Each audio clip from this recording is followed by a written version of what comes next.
through 6 innings as Boston got the 8-3 win. Sox are a half game out of the final wildcard spot and 8.5 games back in the AL East. Brian Bale gets the ball tonight for Boston opposite the Marlins' Trevor Rogers. Other Major League Baseball news, Shohei Ohtani will not participate in the Home Run Derby next week, citing his rehab from elbow surgery as the reason. The Patriots continue to take care of their own. They inked linebacker Jelani Tavai to a 3-year extension with a base value of $15 million. Celtics obviously doing the same as they signed Jason Tatum to a record-setting 5-year, $315 million extension. That was yesterday. Also, former Celtic and UConn legend Kemba Walker announced his retirement from the NBA. The 34-year-old Walker was a 4-time All-Star and an NCAA champion with UConn in 2011. Finally, Caitlin Clark and Angel Reese were named WNBA All-Stars. Sports Hub headlines brought to you by Valvoline. Enjoy quick and convenient vehicle maintenance this month. Visit NewEnglandOilChange.com for 15% off your drive-through oil change at Valvoline Instant Oil Change. Now open in Weymouth, Canton, Bedford, and Natick. I'm Mark Dondero for Boston's Home for Sports. 98.5 The Sports Hub. Next update, 1 hour. Check that, half an hour. Boston, the greatest sports town in America. We have a farm. I have about 200 pigs here. We get to spill beers on each other without worrying about spilling beers on people. Boston's Home for Sports. 98.5 The Sports Hub. Half toucher. Dressed like a gorilla. Half Hardy. A big, beautiful ball of flame. And a whole lot of Boston sports. And I have had many offers to become an insider. Sports Hub. Afraid, hello. Hello. Hello. Mm-hmm. Hello. Hello. Hello. He's naked. He has a sword. Loopity about with a football.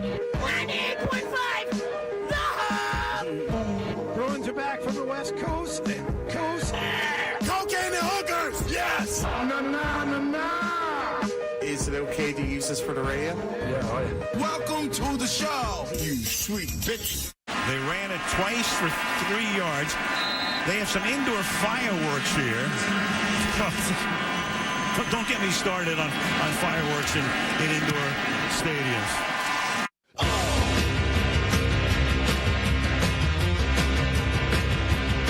Is this the time to go now? I'm never awake at this hour to hear that intro. So that's all new to me. You got to wait like 30, 45 seconds for the music to play. I got to be honest, I like the long intro. Something we should probably consider for middays to buy us an extra 2-3 minutes of not doing the show. That's what I think. T-Bone, if you're listening, get on that. Welcome in to Toucher and Hardy, Beetle, RJ, Mark Dondero with you. I feel like you guys let the rage play a little bit. We do, but not this much. That's all those clips, all those pieces of flair in that intro. That's a nice collection. I think we should have something similar. And make it like 6 minutes instead of 3. You know, really one-up them with that. Just play Zoe sounds for like 5 minutes. Yeah. Unicorns. Football. All of it. Play it all. Just buy us minutes of time. You know, I think we should play it at the top of every hour, too. Kind of like Felger and Maz playing Pearl Champ, top of every hour. Run that thing. Give it a lot of time. Good morning. Welcome in. This is the 3rd of July. You are firmly now entering the fill-in zone as a listener. You are in there on Monday? You're in. Well, let's see. Felger and Maz have been in all week. I was in the last couple of days with McCone. We did have Cerrone with us, but I feel like it's been like a half normal schedule around here. I think today that all gets blown up. Well, this show's been blown up all week. Marked by a real early rise for me today to be here. I'd like to pat myself on the back for that. Well, it would be less impressive if you didn't want to hit the road at 10 a.m. I guess because that's the only reason you're here. This commute is brilliant. Yeah. And the people that are doing the commute at this hour, maybe an hour ago, you are my people. You are my type of drivers. You are my crowd.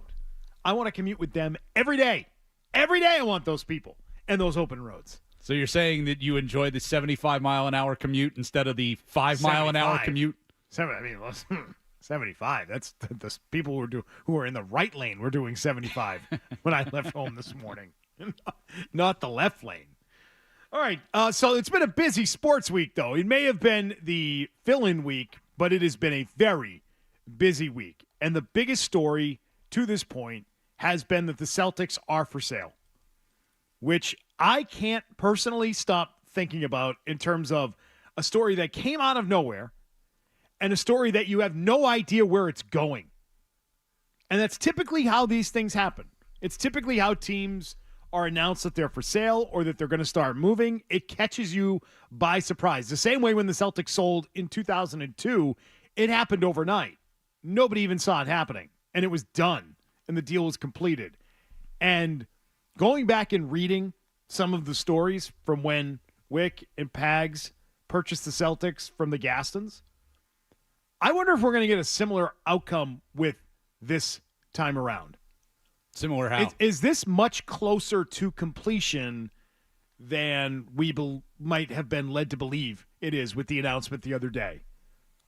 Interesting, because I saw, the idea that Pags is potentially interested in being part of the new ownership, but he talked about being part of the bidding process and how honored he would be to be part of the bidding process. Very proud. That to me sounds like he doesn't really necessarily know who it would be. They I didn't get that from the statement that they put out or anything like that. There's a specific timeline where Wick is going to, it sounds like, maybe sell down shares over the course of the next 4 years or whatever it is before he's completely checked out. Right, the completed sale will be 2028. And he's going to stay on as the governor, as the governing partner. Hello, governor. So, in the last year, is he going to own 10% of the team, but he's still going to be in charge? I want to know also, how much does he own? Do you realize that is secretive information as it relates to this? What's the percentage? What percentage of the Celtics is up for sale right now? It's a controlling interest, 60, obviously. 70, 90? Is there kind of a big gap? There could be a 51%. It could be a huge range, and we don't really know how much of the Celtics is up for sale. I mean, whoever comes in is probably going to be the majority owner. They will be. They'll definitely be the majority owner. But is it 51% or 95%? I have no idea. I do think it's interesting that, if you're asking somebody to spend $4 or $5 billion, you're telling me, okay, so let's say Jeff Bezos parachutes in and says, I want to buy the Boston Celtics. I got to wait 4 years to be in charge? I think that timeline could change. I'm going to give you $5 billion, and I got to wait until 2028 before I get to call the shots? But don't you think they're a coveted enough asset for somebody that even maybe that's not as desirable, but they would be willing to wait just because it's the Boston Celtics? Well, I get that champion. And I get that there's a limited number of sports franchises that you can buy, so there's that too. But it's like if I'm giving you $5 billion, Wick, there's the door. I appreciate, you want to stick around and maybe see the success of the contracts that you just signed, but no thank you. I'm calling the shots here. Fair point. And the owner that you should probably want as a Celtics fan is that guy like a Bezos or any other nameless, faceless, super rich billionaire who wants to buy the team only because they're interested in owning a team because they're passionate about it, that they want to treat it like something that's fun. Well, therein lies the biggest concern is that it's like Fenway Sports Group, where it's just line in the a line in the portfolio, and we're just coming in here to take it over because we can spend $4 or $5 billion, and in a few years it'll be worth 10, and that's what we're here for. And if it's a group like FSG, they'd be fine with letting Wick run the thing for the next 4 years. They don't care the asset's going to appreciate. Right. Whereas if you get someone who's like, let's say, not John Henry and more like Steve Cohen, that guy's going to say, Wick, I'm taking over. It's now mine. I just gave you billions of dollars. It's my thing. If it's Pags, you assume that same thing could apply, but at least everything is going to continue to be, operated in the same way that it has. But the owner you want is the guy with the deep pockets and the passion and wants to take on the project simply because they love the idea of being in charge of a sports team that we all think is primed to go on a great run over the next few years. Not to mention that whoever's going to buy the team is already, like Wick's already committed you to like $1 billion worth of contracts. It's like, I'm going to let you run it for another 4 years and make, what kind of personnel decisions and how much money is that going to cost me? Like, I think I'd rather be at the head of the table at that point. This is a bad thing. This is a bad day for the Celtics. This was a bad day when I heard this news because the owner I want running this franchise is that guy. I've literally in this studio stood up and applauded them because of the way, especially juxtaposed to Henry and how the Red Sox are doing things, being aggressive, caring about the franchise, and winning most of all. Like you talked about, I want somebody with deep pockets and who's passionate. I want somebody that wants to win. This guy wanted to win. He had a chip on his shoulder. We heard a million times banner 18. I don't know. I mean, I'd like a local guy. I feel like that always helps. A local group. It doesn't have to be a guy. But I just feel like he wanted to win. That was his primary mentality. How can we win? Banner 18. I hope the next owner has that same mentality. John Henry certainly doesn't anymore. That was the key for the Celtics. He wanted to win. Do you think, though, that if this wasn't in the back of their mind, that at some point we're going to have to sell the team for estate planning purposes, right? Which I don't believe. Well, I mean, you're cashing out at a good time, but the estate planning is legit. Like at some point, you're going to have to sell the team if you don't have the bill to pay that tax bill, and it's a huge one. I think that's what it is. I don't call that estate planning. I call that being unable to pay the bills, which I'm not sure that the current ownership can afford to pay the bills. So, but if this wasn't in the back of their mind that, all right, we're going to have to, at some point, we're going to have to sell the team for that purpose, do you think they would have been more mindful of the luxury tax bill that's coming down the pike, right? If they didn't say, oh, well, we're going to be cashing out, we're going to make, $4 billion in our pocket, so if we got to pay a luxury tax bill for the next 2 or 3 years, not that big of a deal, because we're about to make bank. But if they weren't in it for the short term, if this was, no, we're going to pass this down to our heirs, and this is going to be the Grosbeck family fortune for the next, however many generations, would they be more concerned about, well, this is going to be really expensive on us? Well, I have a question about last summer, and that is when they were contemplating, I would hope they weren't contemplating this, but I think they were, and that was the Jaylen Brown extension. And when they signed that, was that when they reached the realization, we just did this deal for Jaylen Brown, we're going to do the same for Tatum next summer. That's without even knowing that they were going to win a title in between. Right.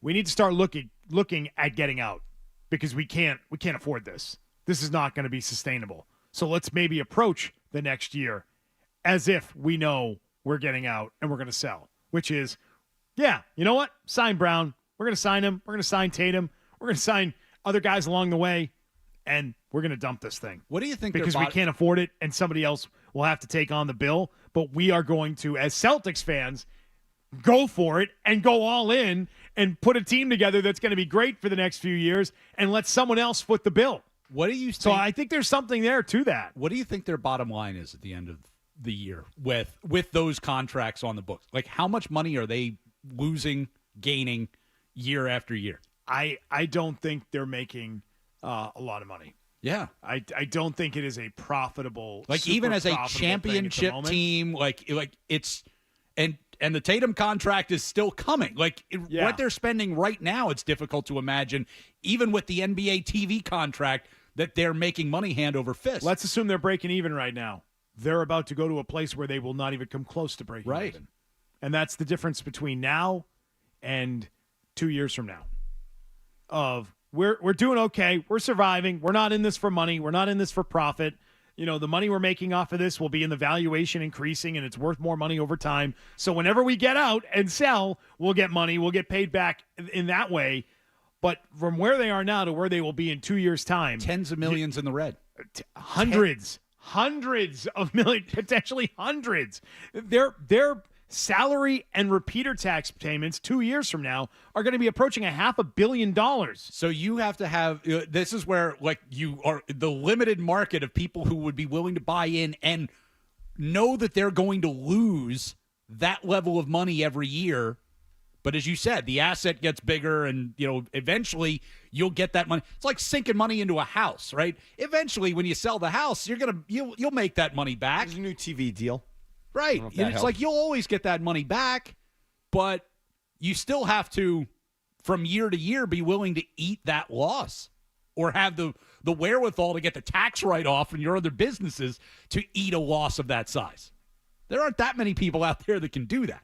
They need to increase their revenue streams, and that includes finding their own building, if you ask me. This is something we were talking about, by the way, prior to news of the team being up for sale. Zoe and I have been talking about this for weeks. If the Celtics should be parlaying their championship run and then winning it into trying to push for their own building, then you get the news that the team is up for sale, and this new building talk has only picked up steam. And this is something that's happened in Philadelphia. Like the 76ers owners, they bought the team, and it's something that they've been pitching for years. They want to build a new arena in downtown Philly, like separate from the Flyers, own it themselves, be able to have their own events there, and make the money off of that building. All right, so where's it go? And are we building a new arena? Are you okay with the Celtics moving on to the Garden? We can get into that. 617-779-0985, the phone number if you want to jump on board. Beetle, Ryan Johnston, Mark Dondero this morning, filling in for Toucher and Hardy. Go nowhere.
6:20. You're on Toucher and Hardy. Damn, that's weird. That's early. RJ, you do this all the time. This is my fill-in slot. These are my kind of weeks. I feel like it's 10:20. Like, it's 10:20. It's not. It's 6:20. No, I'm getting used to it. You found a way to get a breakfast sandwich in this Yeah, morning. I'm breaking it in. I'm breaking in this new shift. Maybe I'll settle in here. You know? Yeah. You get used to it that first day. The first day is easy. Hardy told me yesterday. He said you'll love it for a day. You'll hate it when you get to do it every day. It's the third day that always. When I do a full week of fill-ins, it's that Wednesday that it's like the alarm goes off and you can't believe. It's like I can't believe I'm halfway through the week. What time do you go to bed? What time is bedtime? Yeah. When I'm doing this shift, I am trying to be asleep before 9:30. Wow. Okay. Like, so I can get I can get 7 hours in because I get up a little bit before 4:30. I was in bed at like 12:30. Yeah. See, if It's you a tough turnaround. if you have to work the rest of the day after this, you have to get a good night's sleep. Like, you have to get to bed early. Huh. So that's the thing. It's like, All right. if you still have a day job, if you're done at 10 o'clock and I you can go home, I don't have a day job. and you can go home and take a 2-hour nap and is kind my of job. refresh yourself, that's different. All right. But if you have to go right from here to work, it's like, oh no, It's great. I'm loving this. I'm loving mornings. Anyway, we were talking about the Celtics to start off things today. Can I just add one thing I didn't get in? And you can add away, Mark Dondero. So I'm just. Have at it. I want to be on the record here. As much as Hold this, on, let's make sure. Let the record show. Yeah, this, Make sure we get this in the log. No, Thank you don't need that. I'm just saying this. The news disappointed me that this sale was going to take place and that Wick was going to walk away. But with that being said, I will take this any day over whatever John Henry's doing with the Red Sox. Because to me, I guess, and we were just discussing it, it appears, we don't know this, but it appears that maybe some of what you said, RJ, or whatever, the bill, the tax, some of that, he's looking down the road, and he doesn't want to deal with some of those expenses. And if that's the case, and if he feels like he's not going to be able to do the job that's going to be in the best interest of winning, and as a result, he wants to cash out and walk away, okay, I respect that, and we'll get somebody else in here that hopefully can find a way to get it done and continue to stay motivated to win. But if that mentality infiltrated the Celtics and then it was just about maintaining the asset and not winning, that is just jail. And I don't want to be a party to that. I don't want to live that life. So I'll take this even though I'm disappointed. Well, Wick has set them up in a way that they have an expectation, at least for the foreseeable future, of being a top team. Sure. Right? Yeah. Which, by the way, at least we've got that. Oftentimes, that's not necessarily how it works. When the team goes up for sale, you usually clear the decks. Strip it down. Like John Henry did with the Marlins. Remember when he sold the Marlins? It's like, World Series contending teams, like, nope, get rid of all the contracts, clean slate for somebody to come in here and build whatever they want to build. Wick has done exactly the opposite of that. It's like, he's got the team committed to, like I said, $1 billion worth of contracts for the next 4 or 5 years, and he's going to sell it as a championship package. Also, I would say this. He may not want to sell. He may not have this strong desire to no longer be Celtics owner and cash out. It might be simply, I can't afford everything that is coming down the road. Someone else is going to have to do it because I can't afford it. I mean, I don't know about the estate planning part of this. Nonsense. Yeah. I mean, estate planning is for the Hallises who have one. George Hallis had one kid, and then he divided up that ownership into 30 grandchildren, and that's a disaster when the kid dies or whatever her name is. So I don't buy that part of it. This is just something else that's going on. Well, I think what that is battling back against what was inevitable, and that is criticism that what he said about being paid in parades just wasn't necessarily true. That at the end of the day, Wick, like any other sports owner, is a businessman and is going to make business deals and is going to make good deals and is going to make sure that he's making money and there's a profit to be had and that he's managing his portfolio of assets the way anybody would manage their portfolio of assets, which is in a way that makes him money. So I think that's why that's in there. I think that's why it's being said to be related to estate planning and family matters, when I really think it's about, well, maybe he just can't pay the bills. Well, he's one of those poor billionaires. Well, but right? He's not super rich. He's just rich. But you mentioned earlier, like, we don't know, like, who owns how much of the team. We don't know. His Wick's dad is part of this, right? Yeah, it's actually his money. Who's 89 years old. His so I'm money was a guessing big that part of the purchase. when you talk about the estate planning part of it, that it's his dad. It's not Wick. Like, we're not worried about Wick passing away anytime soon. But his dad's 89, so if he owns essentially the majority of the team, that's where you're talking about like $1 billion or $2 billion bill. I think if and when he passes away. I think it's related to the payments that are about to go out, the fact that the team is very valuable at this point in time, that the new TV deal that Mark had referenced earlier is happening soon. There's expansion that's happening in the league. It's a good time to sell. Jordan just got out. Oh, hell yeah. Right? I mean, there are guys who are, Cuban got out, Jordan got out. There are guys who are getting out right now. When Cuban jumped out, it's like that should be a sign, right? That, okay, maybe he feels like the bubble's about to burst here. Like, this is as high as it's ever going to get. Cuban himself will tell you, pigs get fat, hogs get slaughtered. Yep. And so maybe he's feeling that way about his own team and his own league now, the way he used to criticize the NFL for these things. Maybe he feels that is getting to a tipping point in the NBA. He still retained about 20%, I believe. He's right in that 20% range now, and he still gets to be the visible front-facing guy of the Mavericks, which is good for him. It's a good deal to still be involved pretty heavily with the Mavericks. Was he around during the finals? Oh, yeah. He was. Okay. Of course, he was every game. Sitting right behind the bench. Yeah, okay. and so the Adelson family bought it, and I think he's like the guy who's still there doing the day-to-day. He's not the governor anymore, but he's still the guy sort of running the team. And when you go for a representative of ownership, he's the guy that answers for the team. So he's still very visible there and still looks like the owner, even though he's sold off a large portion of the team. And you're right. He's a guy who's not in need of money. He is not someone who couldn't afford to pay the second apron, right? Mark Cuban's got it. He's not hurting.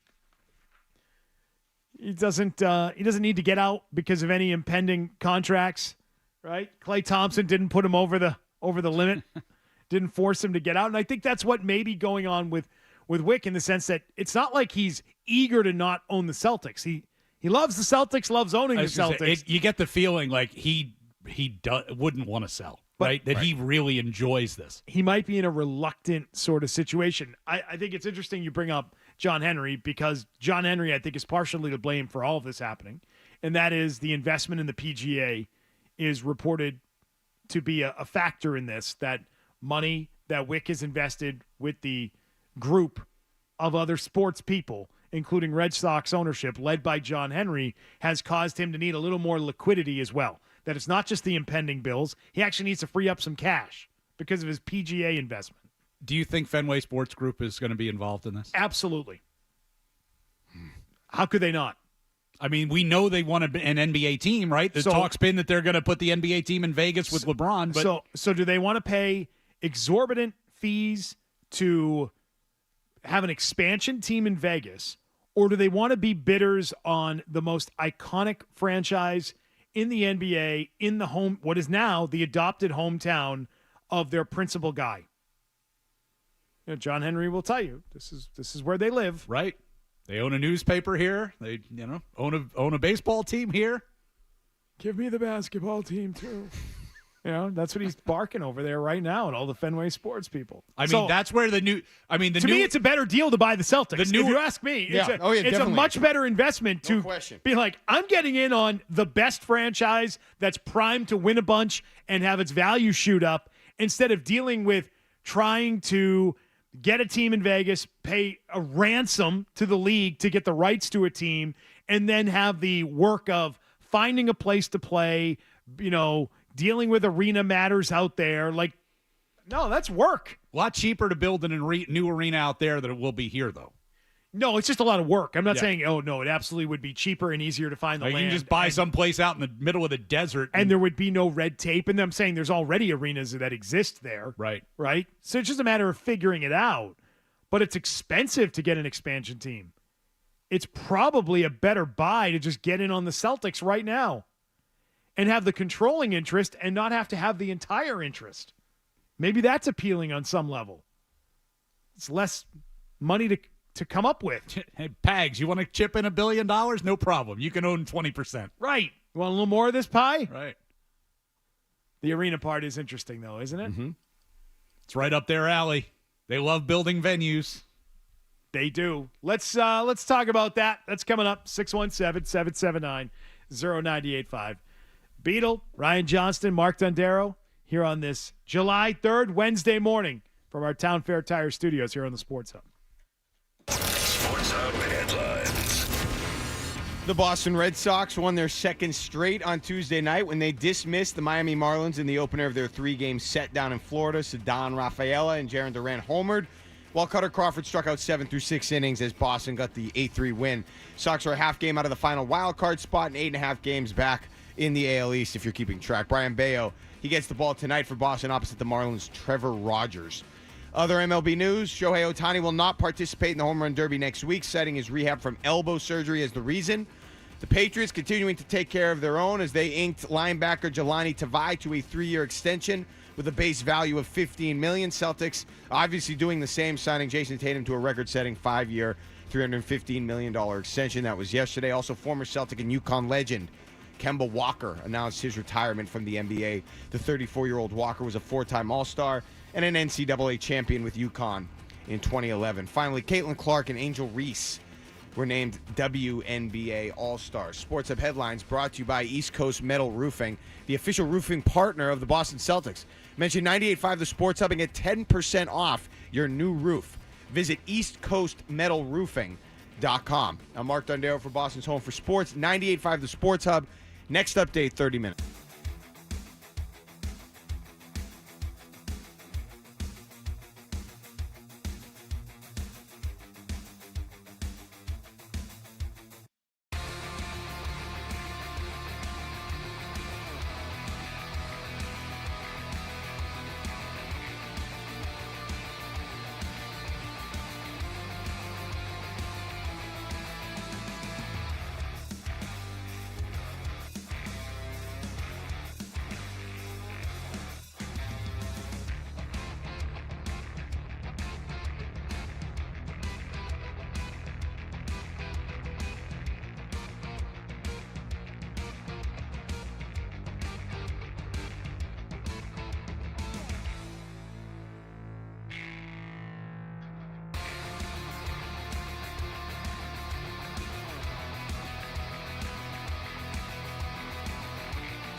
Today, I suspect the team is worth $4 to $5 billion, maybe more than that, maybe $5.5 billion.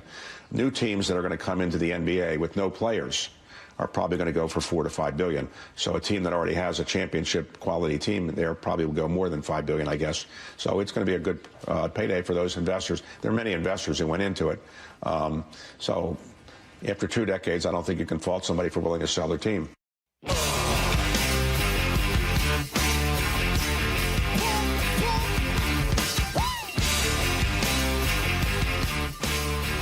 Yeah, the team's worth a boatload of money.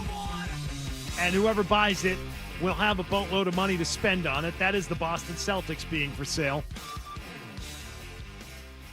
If they're going to sustain this way of doing business, which is having guys on max contracts, record-breaking deals. Last offseason, it was Jaylen Brown. This offseason, it's Jason Tatum. The team just won its first title with this core. They re-upped Derek White. They've got him locked up for the foreseeable future. They gave Drew Holiday a new deal. They locked him up for big money for the foreseeable future. They're keeping this group together, and they're going forward trying to win. It's going to cost a lot of money. Even without selling the team, this would be a pretty good time for the Celtics to say, you know what? We don't need to live in the Bruins building. We might start looking for our own. Now the team is for sale, which means a new owner might be able to think along those same lines. Talking about how deep the pockets need to be. Yeah. Right? So the estimate for the 25-26 season is that payroll and luxury tax bill is going to be $438 million. It's more than that. It's like 470. Okay. So the estimates vary. All right. So B-Rob's got it at 470. The team's annual revenue as of a few years ago was about $300 million. Right? Let's assume it's a little better right now. Let's say it's $400 million. Sure. Okay? You're still $70 million in the hole. A year. $70 million in the red. Correct. After you've paid all the bills. You know, you can close the gap. You build your own arena. You have your own arena. And you have your own concessions. And you have your own in-stadium signage. And you've got the ability to sell suites, which is interesting for other events, even without other events. Even without that, the Celtics are like top 5 in revenue in the league, even not owning their own building. Amazingly enough, that's because they live and operate in a market that spends on the team. That building is banged out, and those tickets are not cheap. No, they are not. It is very expensive to go to a Bruins or Celtics game, and so I think they'd be able to, at some point in time, be making more money being in a building that is their own. And I think it's something that's come up as part of the conversation from time to time about this Celtics team. So to get back to what you were saying, Dundero, about John Henry and just don't operate like John Henry, I think there's a real fear that John Henry is going to be in the mix and Fenway Sports Group is going to be a player for this. I would also say, is there an advantage to the potential sale of the Celtics to a group like Fenway Sports Group, which, if we're going to be fair and discuss all the aspects of it and elements of what it would look like, they're local. They've got political ties already. They've built things within the city, in and around Fenway Park. They've, done deals with the city. Think like the air rights over Lansdowne for the Green Monster. They've done some of this politicking that is required to get anything done around here. They're already kind of entrenched. Do you think they are willing to operate it this way? Because long term, no. But if Wick Grossbeck and John Henry go to lunch today, and he's like, "All right, so let's talk about price." John Henry goes, "Yeah, but I'm going to be losing $70 million a year, before until I build the new arena, which is going to cost me billions of dollars." And Cliff, it's about the long game. That's pretty good. That's what he says to him. Calls him by his full name, his formal name. Yeah. But that, I agree with you. Over the long term, I wouldn't expect that John Henry is going to be paying hundreds of millions of dollars worth of luxury taxes, because he won't do that for the Red Sox. No, but I think he would bite the bullet for the next 5 years. I think he would. And honestly, I guess it depends. This on is what it how could much offer do you him, by think, the way. How much do you think the franchise will be worth in another 10 years? A boatload more. And that's why he could look at it and justify it and say, listen, we're gonna eat it on this thing for the next several years. But in the end, we're gonna make a lot of money because it's only gonna be worth more.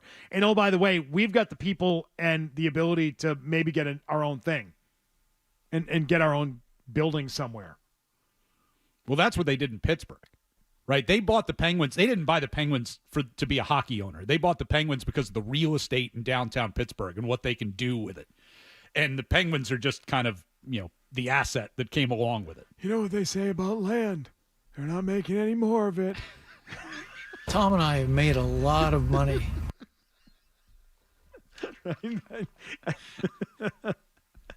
So I'm thinking there could, maybe this is me just kind of building in a way to accept what could be the inevitable, which could be Fenway Sports Group buying the controlling interest of the Celtics. And that is, maybe there are some advantages to it.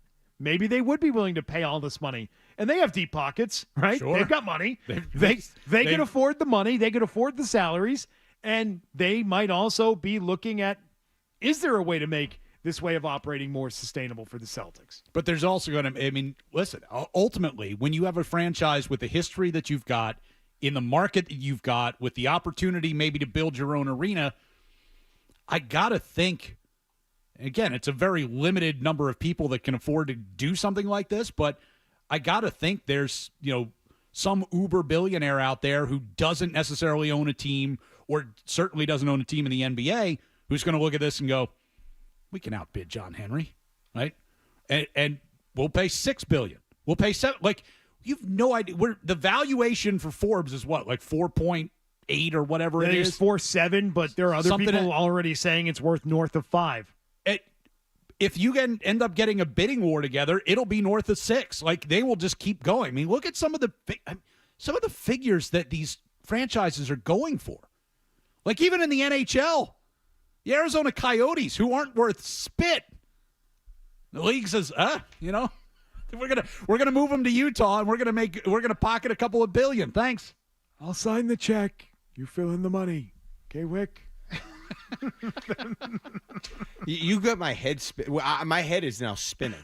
Okay, I've got a question that's going to make your head spin even more. I got a question that I think is right up Dundaro's alley. He's going to have to answer it for us, which is I'm going to give you an A and B option for the next Celtics owner. All right. And you've got to choose which one you want. Let's do it. And tell us why. And we're all going to do it. 617-779-0985. We'll get back at it next.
Impromptu game of this or that right here, related to the Celtics. And that is, you have a choice between two owners to take over the team. One of the owners is Fenway Sports Group. John Henry leads the way. The other owner is another local owner, and that would be Robert Kraft, owner of the New England Patriots. I was confused about the music coming in. I thought you were about to propose Mark Wahlberg as the managing partner. I'm not. I don't believe Mark Wahlberg has the money or resources to buy the Maybe team. if the entire Funky Bunch kicked in some of their resources. I still don't think they're quite there, but good for them. You've got a choice. John but he Henry, could be like Robert Kraft. he could be like the leader of an ownership Yeah, group. yeah, the face. You know, like A-Rod. You know, it's like he doesn't have the money to buy it on his own, but he can. Is this better? There you go. There you go. What do you think, Dundero? That is a very easy answer for me, and it is Robert Kraft. I have no interest in John Henry, although I will say if John Henry owned the Celtics and he employed this methodology, this baseball players are expensive methodology to the where there was more of a hard salary cap, and I know there's the aprons and it's not exactly, the hardest of caps or whatever. But I would be a little bit more forgiving of John Henry. But this isn't the case. This is the owner of the Boston Red Sox, who we've seen spend, and there's no salary cap, and they could spend money, and he just doesn't want to. He wants to manage the money and because to my, from my vantage point, it's like he's tried to find ways to win. He just wants to do it on the cheap. So that's why he goes and gets Chaim Bloom or Craig Breslow or people of that ilk. He wants to still try to win. He just doesn't want to spend money when we all think that to win, you have to do those things and spend money, and you're the Boston Red Sox, so shut up and spend the money. Robert Kraft. John Henry, if you bring in John Henry, people will revolt all across the city, including me. Nobody wants you, John. Nobody wants it. I don't want it. Nobody wants it. John Henry has lost all the goodwill, which is unbelievable after he won 4 championships with the Red Sox with different managers, different general managers, different star players. Henry was the only constant, and he has blown all of that goodwill. I don't want to see him as the owner of the Celtics. I don't want him a part of this group. I'd rather have Robert Kraft try to figure it out and let Jonathan run the Patriots. Oh, but Red Sox don't want him either, and he's not selling. He's not selling. Red Sox fans would love John Henry to go away. He's not going anywhere. So, he doesn't care if the fans want him to buy the Celtics or not. It's like he knows in this market, they'll still show up, right? Doesn't matter if I own the team or if Wick owns the team or if anybody, people are still going to buy tickets. People are still going to come. Yeah, isn't that starting to happen with the Patriots, though? What's that? That people are still buying the tickets. People are still going to come. Yeah. Isn't that what's happening and what has been happening over the last several years? The team's not good, but the fans are still supporting the team because they love the team. They're also not spending. When have they ever maxed out and spent to the wall, to the limits, to the upper thresholds of spending in the league? That would be never. Right. They've never done that. They've never won a title that way. The Red Sox have. John Henry has. John Henry has spent his way to winning multiple times. He's not doing it now. He has definitely changed course, right? He's doing something different now than what he was known for doing. But he's done it that way multiple times with multiple franchises. He did it with the Red Sox, and he spent like crazy with Liverpool out of the gate, right? Yeah. Do I have that right? That's a good point. At least he's done it. I don't think the Patriots have. The Patriots had Bill and Tom. That's what they had, which were huge, massive assets. Brady more than anyone. And that's how they did their winning. It wasn't because they were spending to the limits. Okay. I would say, though, in the NFL, the draft is so important. And yes, you want to spend and you want to be aggressive and all those things, but the best teams in the NFL draft well. And, Brady was obviously the ultimate, wart remover, but drafting well is so important. I'm not going to get on him as much for the spending like a baseball guy. Baseball spending is huge. It's a much different animal in that in football, like you said, it's all about the draft. I mean, free agency isn't what it is in the NFL or versus the NBA or in Major League Baseball, where you can go out every year and you can buy the top guy on the market. It's like in the NFL, there just really isn't that level of movement. The roster's too big. There's too many positions. Right, and there's also such huge advantages to getting guys on rookie contracts and paying them nothing, not having to guarantee huge money, because most of those contracts, the biggest ones in free agency, they don't work out. Yeah. Neither guy would be my first choice, but those were the choices you gave me. Okay, and we're talking about the Red Sox, who are a half game out of the wild card spot. Are they going to be buyers or sellers at the deadline? I mean, they have a similar record now than they did at this point in 2004. But we don't know. They're probably going to sell. I don't know. I mean, I can't live in that world. Yeah, That's not acceptable. I also don't think that living in the world of they have the most cap space in the league, are they going to use it? And then they don't, except signing all their own guys on a 4-win team. I don't know that that's much better. I think those two teams are in the same department now. The Celtics would sign Calvin Ridley. Current Celtics ownership would have landed Calvin Ridley. They would have overpaid. Correct. They would have recognized that it was an overpay, and they would have said, but we want to win, and we need it. So overpay for it. That's how I feel it would have gone down if they were running the show. Do you believe that the Crafts are happy with the current state of the franchise? No. I think they like to win. But are they committed to winning? Those are two different things. Are you willing to do everything within your power, which requires you spending money you would rather not spend, to do it? Like, yeah, they're unhappy. Are they willing to get themselves and dig themselves out of the unhappiness by overextending themselves? Right. I mean, I don't know that they are. That's the biggest question surrounding their ownership right now. It's like, okay, so you've had all this success. You know, are you just going to rest on your laurels, or are you going to try and recreate that in some way? And as you said, you got to spend money to do that. And if you're not willing to do that, then the question would be, well, if you take over the Celtics, we were just talking about how big a money loser that is from year to year. Are you willing to make that level of investment knowing that you're going to lose? This isn't the NFL where literally before you sell one ticket, you've already turned a massive profit for the year. Sure. I don't want any local owner also taking over this team. I think it's better when they are all owned by separate owners who all compete with one another for the revenues within the market, right? For team sponsors, for jersey patch deals and naming rights deals and TV advertising deals, like all of that. That to me is better when everyone has to compete for those things. Just even competing for eyeballs. And then also competing for fans and eyeballs and people giving a damn about them. Yeah. And so I don't want any of the local owners. I'm just telling you that Fenway Sports Group, if there had to be a local owner, is not maybe, it's still bad. It's maybe not as bad as you think it could be. There might be some upside to it. You got to keep in mind, too. I mean, I would have more faith in them to get a new building done than the Pats. Oh, yeah. Yep. Just think about the Pats haven't been able to get a soccer stadium built. Yeah. I was just going to mention the Denver Nuggets. I mean, who have they lost in the last 2 years? They've lost Bruce Brown, the defending champs from 2 years ago. Bruce Brown left after the championship year, and then they just lost Kentavious Caldwell-Pope, and they're getting killed. And they just lost in the playoffs to the Timberwolves after blowing leads, and they didn't look the same.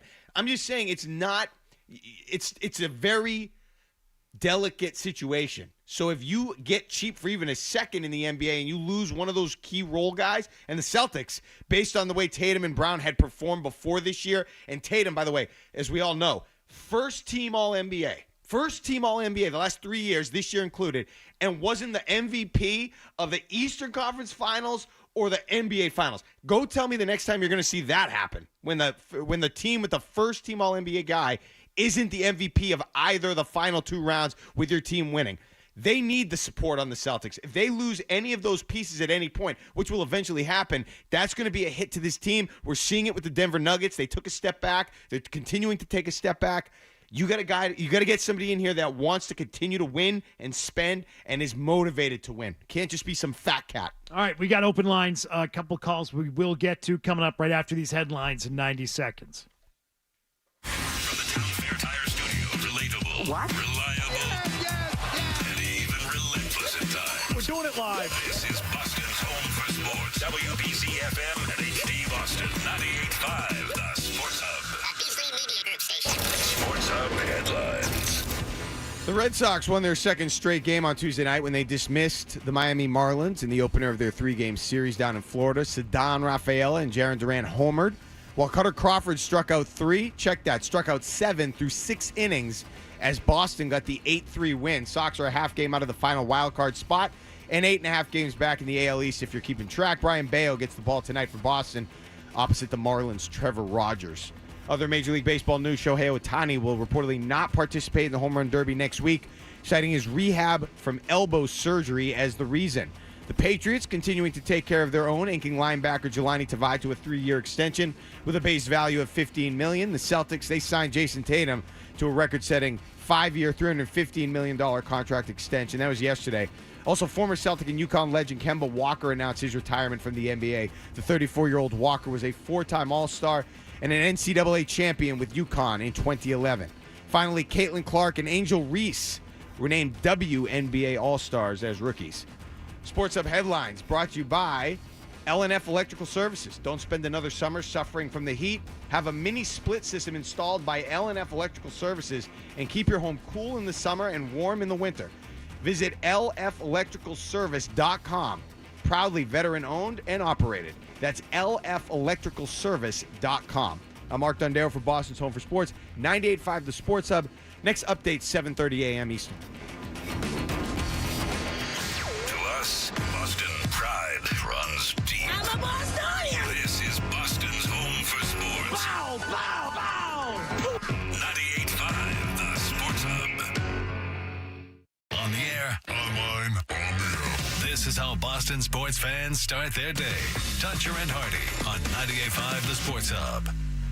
Well, almost up, driving in this It wasn't morning. really up. Now it's really up. See, you're there not getting the sky. full morning show experience of like half the year driving in total darkness. That's really trying to get your batteries going at 5 a.m. when you're on the road and it's pitch black out. I just got a text from Phil Perry, and it said, "What the hell time is it? What is happening? Where am I?" Yes, I'm on your radio at this hour. People waking up all over the area going, "What is it? It's after 10? Like, slept that long?" When Jim booked me for the show and said Beetle was doing it, I had to like respond and confirm. I was like, "Are you sure that's the morning show?" Because I didn't know what was going on. Pretty great. It's been a long time since I've done this shift. So you and I did a morning show together once. We were talking about this earlier this morning. Like, how many times would you say that you've worked this shift in your years at the Sports Hub?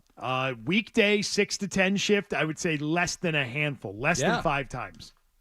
It's a very special I day. have not been called on to do this often.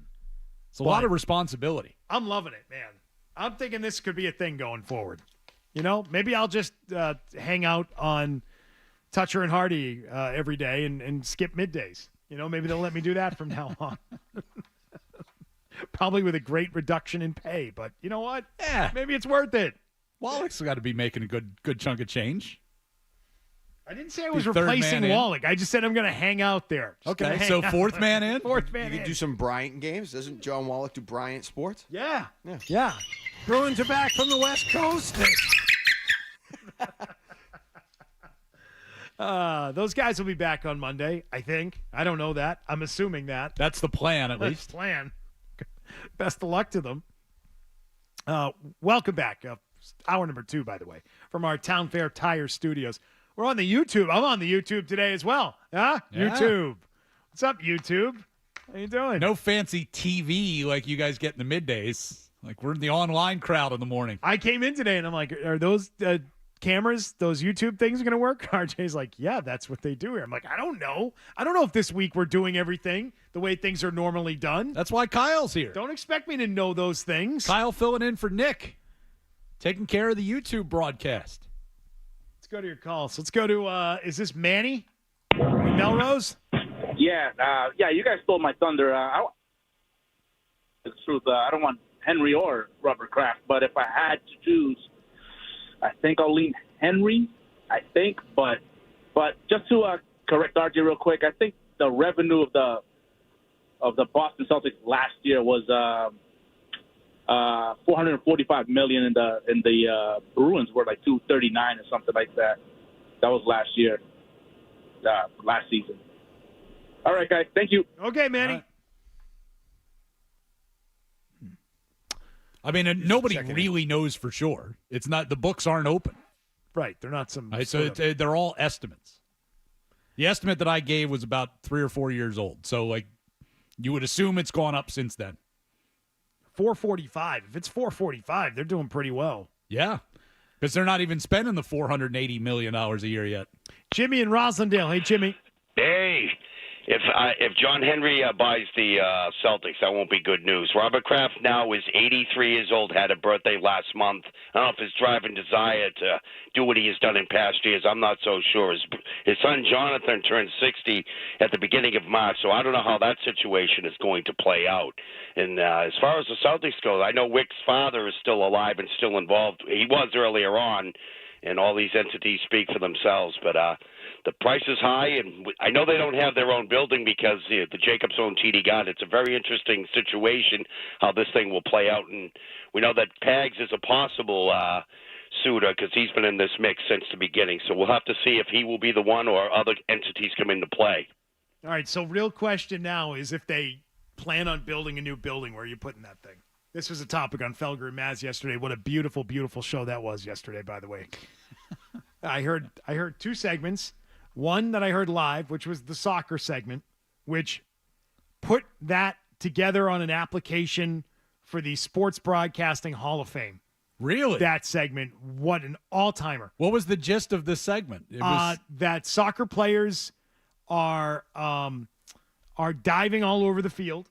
Well, there's a new take. And that it's worse than ever, and that it's ruined the sport, and it has ruined any chance of the sport growing.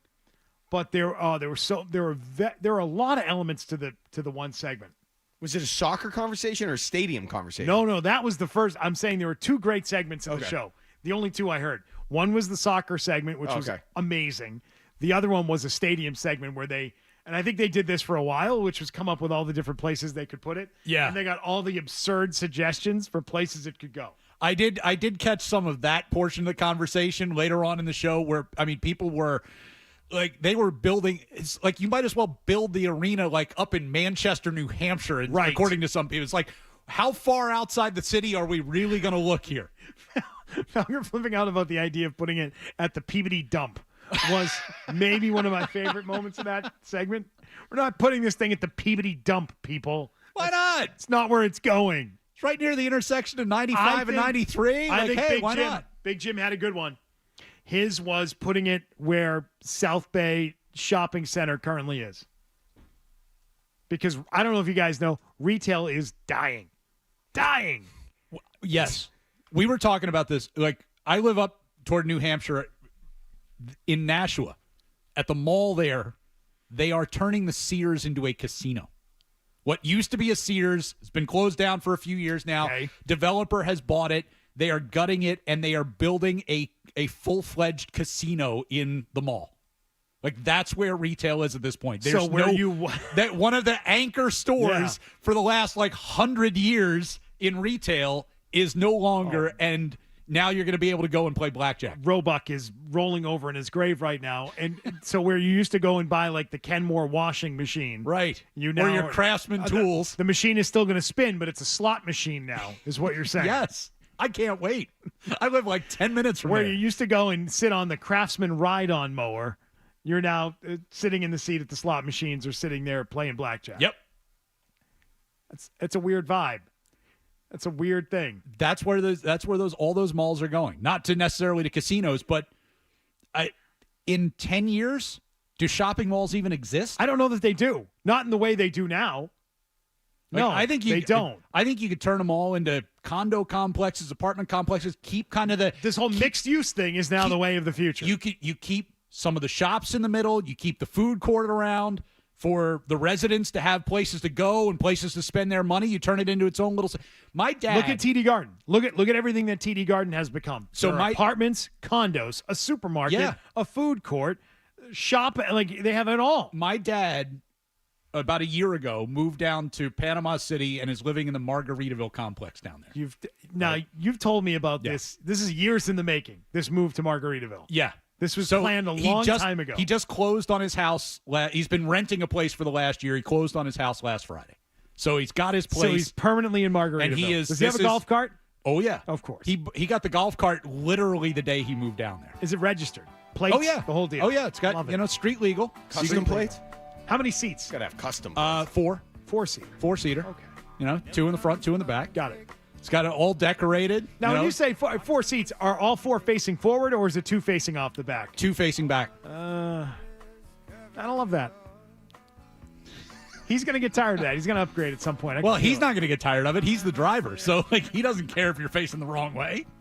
Just on that mall thing. All right, but hold on. You got to finish this. You got to finish this. Right, but so my wife and I went down to check the place out and visit him last summer, and it's phenomenal. It really is. The whole place is self-contained.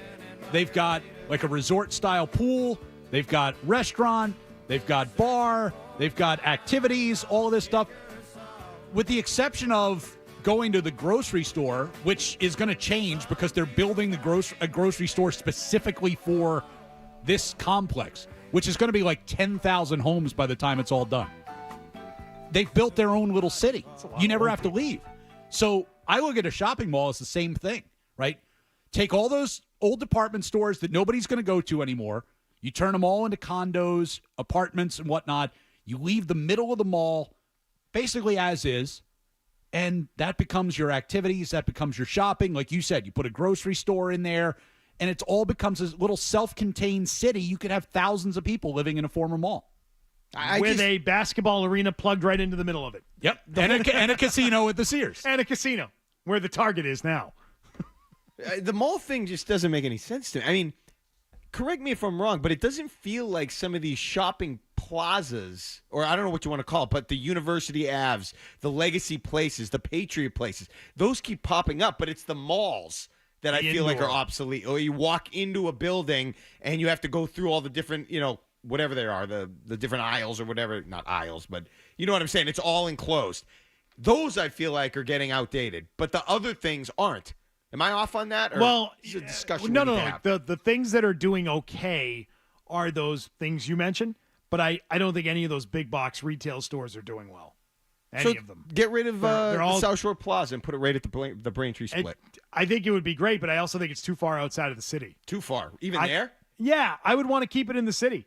Find land within the city limits. When you look at some of these places where they have moved 15 miles outside the city, 20 miles, you start limiting your audience. Like, people don't want to travel that far. So you have to keep it close to downtown.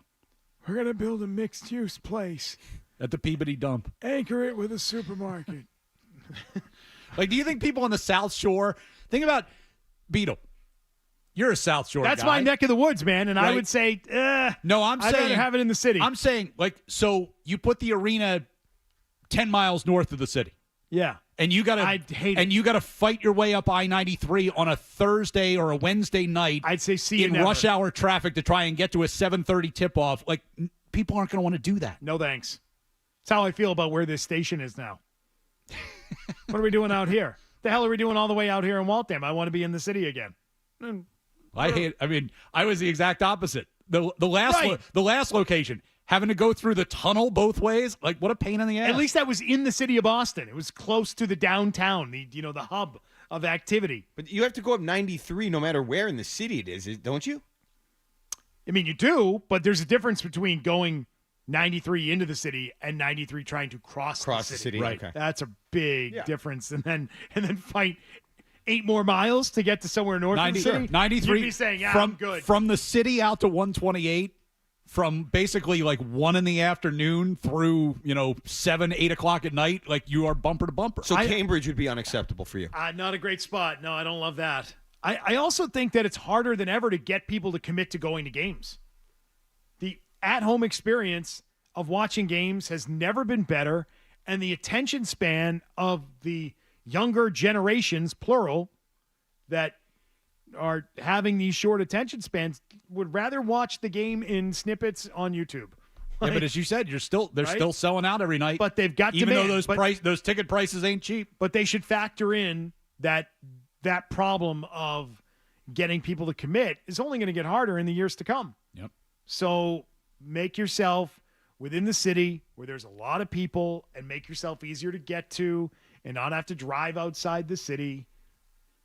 Being able to take the train to the game is huge. It's such an advantage. Huge advantage. And the red line's right there on the other side of the highway. Yeah. I know what you're saying about YouTube, but I also think people enjoy going to the game for the social media aspect of it. Selfies, woo, we're at the Celtics. Isn't that everything now? It's like that and everything else. Yeah. Make sure we get a selfie of it. Get a selfie, get some content, video. All of it. 617-779-0985. Sticking within the NBA, we've got to talk about the absurdity of Bronny James going to the Lakers. And not just the absurdity of him going there, but the absurdity of the things people are saying about it. It's the pretending that he belongs there. And it reached, I thought it was absurd. I thought this was a joke. I can't believe guys like Woj and guys that are talking about the draft or speaking about it in a certain way. Yesterday, it reached new heights with J.J. Redick, the new head coach of the Lakers, talking about the situation with Bronny James at an introductory press conference for the 55th overall pick. What are we doing? Did they give him a number 55 jersey to hold up? We got to get to this. We'll do it next. Oh, my God.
and I did not give Bronny anything. Bronny has earned this. Bronny talks about his hard work. Bronny has earned this through hard work. For us, prioritizing player development, we view Bronny as like case study 1 because his base level of feel, athleticism, point of attack defender, shooting, passing, there's a lot to like about his game. And as we sort of build out our player development program holistically, he's going to have a great opportunity to become an excellent NBA player. Out there to play 20 minutes a night with his dad. I still have faith that you might be able to get drafted in the NBA. You might be able to make a roster in the NBA because of nepotism, but you can't actually play and get minutes in the NBA because of it. Oh, I think you are underestimating the power of LeBron James.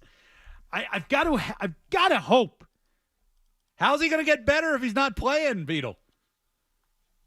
Got to develop him. You can't play him. You can't play him. They just cannot play him. Beetle, they're giving him the 55th pick in the draft. They're giving a multi-year guaranteed money contract to, which he didn't earn. But that's just money in a contract and a roster spot. Bronny has earned this through hard work. Oh my God! In the past, he hasn't. He has not done that. He has not earned any of this through hard work. In the past, 5 years, there's a handful of second-round picks that have gotten any guaranteed money in their deals, and they're giving Bronny a multi-year guaranteed deal.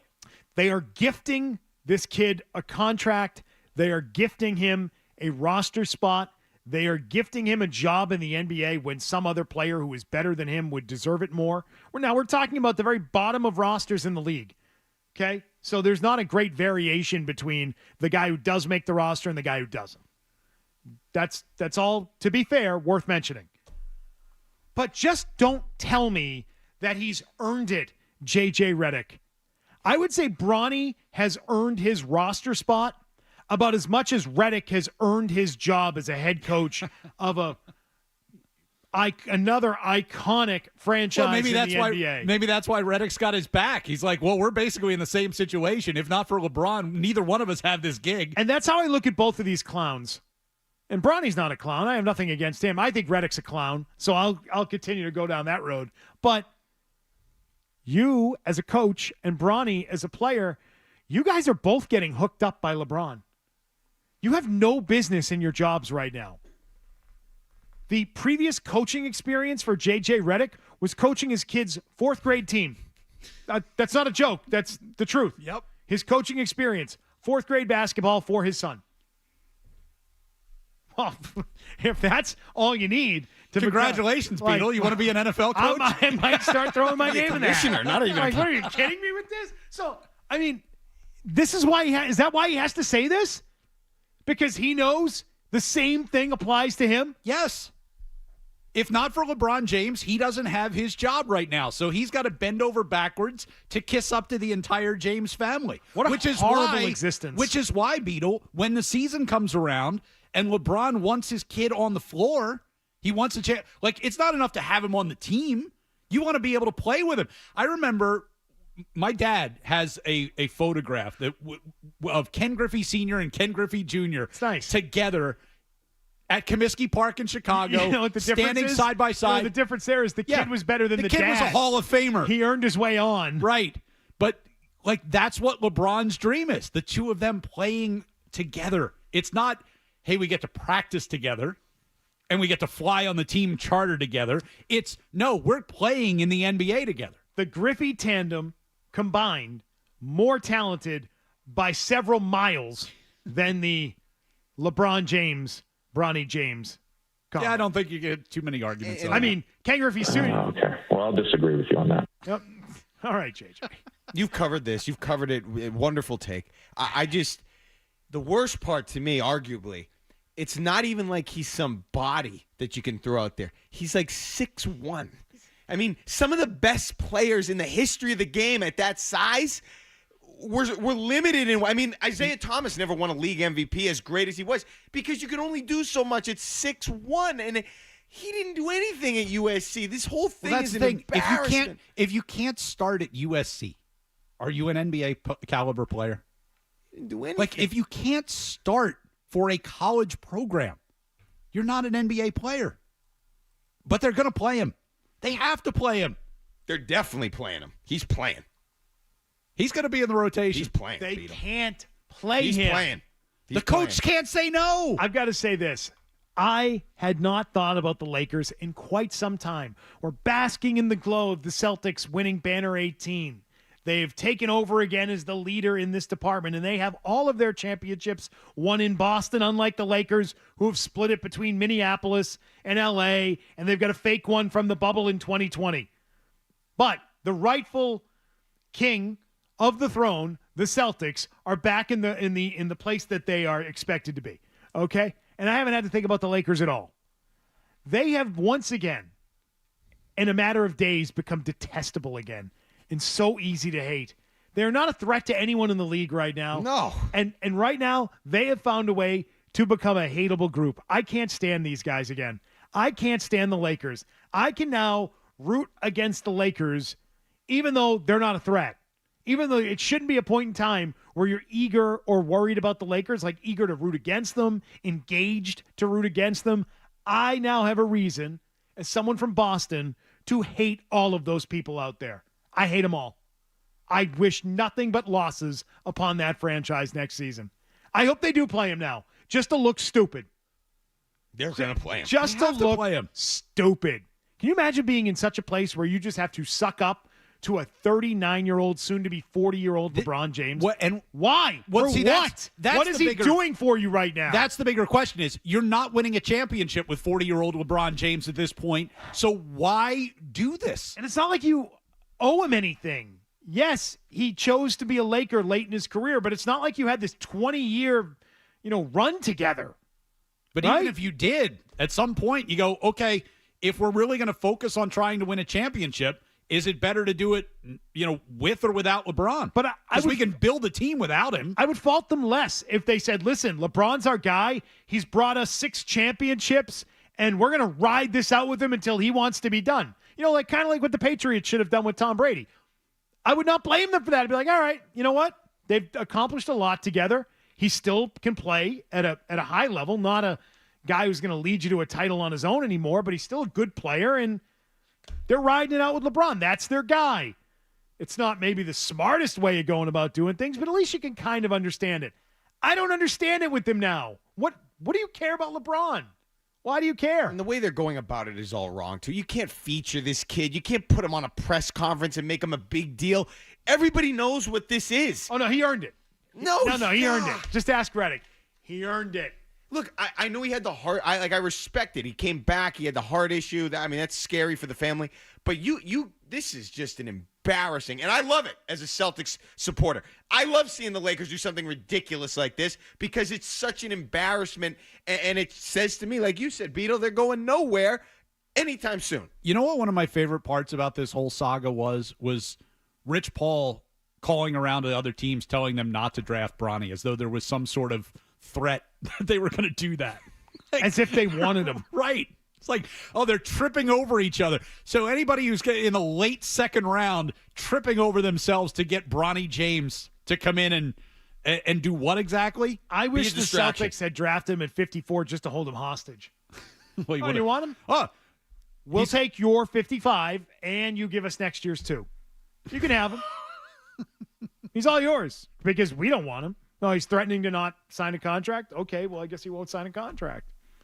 And he won't be playing for you either. So, LeBron, I guess you're going to have to wait another year to get your guy. You could have done it. That's the way a team could have held it hostage because LeBron's not getting younger. And they'd be able to say, LeBron, what's wrong? Like, you want your kid? Tell your team to trade for him. Couldn't LeBron What lengths will they go to embarrass themselves? Couldn't LeBron have gone about this an entirely different direction, though, and said because he opted out of his deal, right? So couldn't he have gone out onto the market and said, anybody who wants to draft my son, I'm open for business. After all, he's willing to take a pay cut in L.A., right, to help out the franchise and to make sure his kid gets paid. So I would have put that out there. It's like have Rich Paul call around to all the teams and say, hey, we're looking for a championship contender who wants to draft Bronny in the second round, and LeBron's willing to come and play for the minimum. That's not what LeBron wants, though. LeBron wants to still live in L.A. And I by know the he way, does. none of this is about his kid. It's all about himself. It's all about Daddy getting the photo op. Played with his kid. I think it's about setting his kid up. For what? Because as soon as LeBron is gone, so is Bronny. His career ends the day his dad's career. Right, but he just got to. No, he hasn't. And Bronny won't be around very long. But he's getting handed. He's getting handed millions of dollars, guaranteed money. He doesn't have to come asking for dad's cash anymore. It's like you're out on your own, kid. It is dad's cash because it's just going to be offset with whatever discount he gives the Lakers. It's daddy's way of giving him a gift without it actually being from his bank account. $9 million worth of allowance. Yeah, he's just redirecting some of his salary back through his employer to his kid. And millions of dollars. This whole thing is such a joke. It's awkward. It's so awkward. Bronny, enjoy the career while you have it. As soon as dad is done, you're done too. Because nobody's going to want you. No, that's why he has to play. Because he's got to. I can't wait. I can't wait to watch it. I can't wait to root against him. He's got to play because he's got to be able to prove himself in the league so that he can stick around after dad retires. I hope Redick is out on the street too after LeBron is done. That would be ideal, just to prove to all these idiots that have sucked up to LeBron. Well, of course he is. That this gravy train comes to a screeching halt as soon as he doesn't want to play anymore. Well, guess what? I mean, it's not like the Lakers are winning anything in the next couple of years. So, yeah, the moment LeBron's out of there, like there's no need to keep Redick around. 617-779-0985. You get thoughts on that? We welcome those here on Toucher and Hardy this morning. Don't go anywhere. I'm great. How are you guys doing? Good. Sports Hub headline.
the pulse, Fred.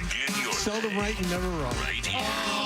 Is that Dutcher or is that Hardy? Kinda looks like a poodle. It's an effing poodle, dumbass. The Sports Hub. 0985. Now, RJ, I deal with plenty of wacky and zany topics in the midday with Zoe. Do you? Plenty.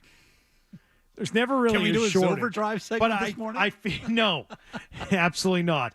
But I do feel like there's more pressure in the morning hours to do the like wacky, zany, offbeat stories. Odds for the Nathan's hot dog competition. No Joey Chestnut this year. Chestnut. There's, a lot of unknowns who are looking to capitalize on him not being there this year. That's one of them. Another one from Dondero is related to doing a Mount Rushmore, which I, generally speaking, oppose the Mount Rushmores, if anything. Call it what you want. I've been fighting back and battling back against the Mount Rushmore topic since my Felger Maz days more than a decade ago.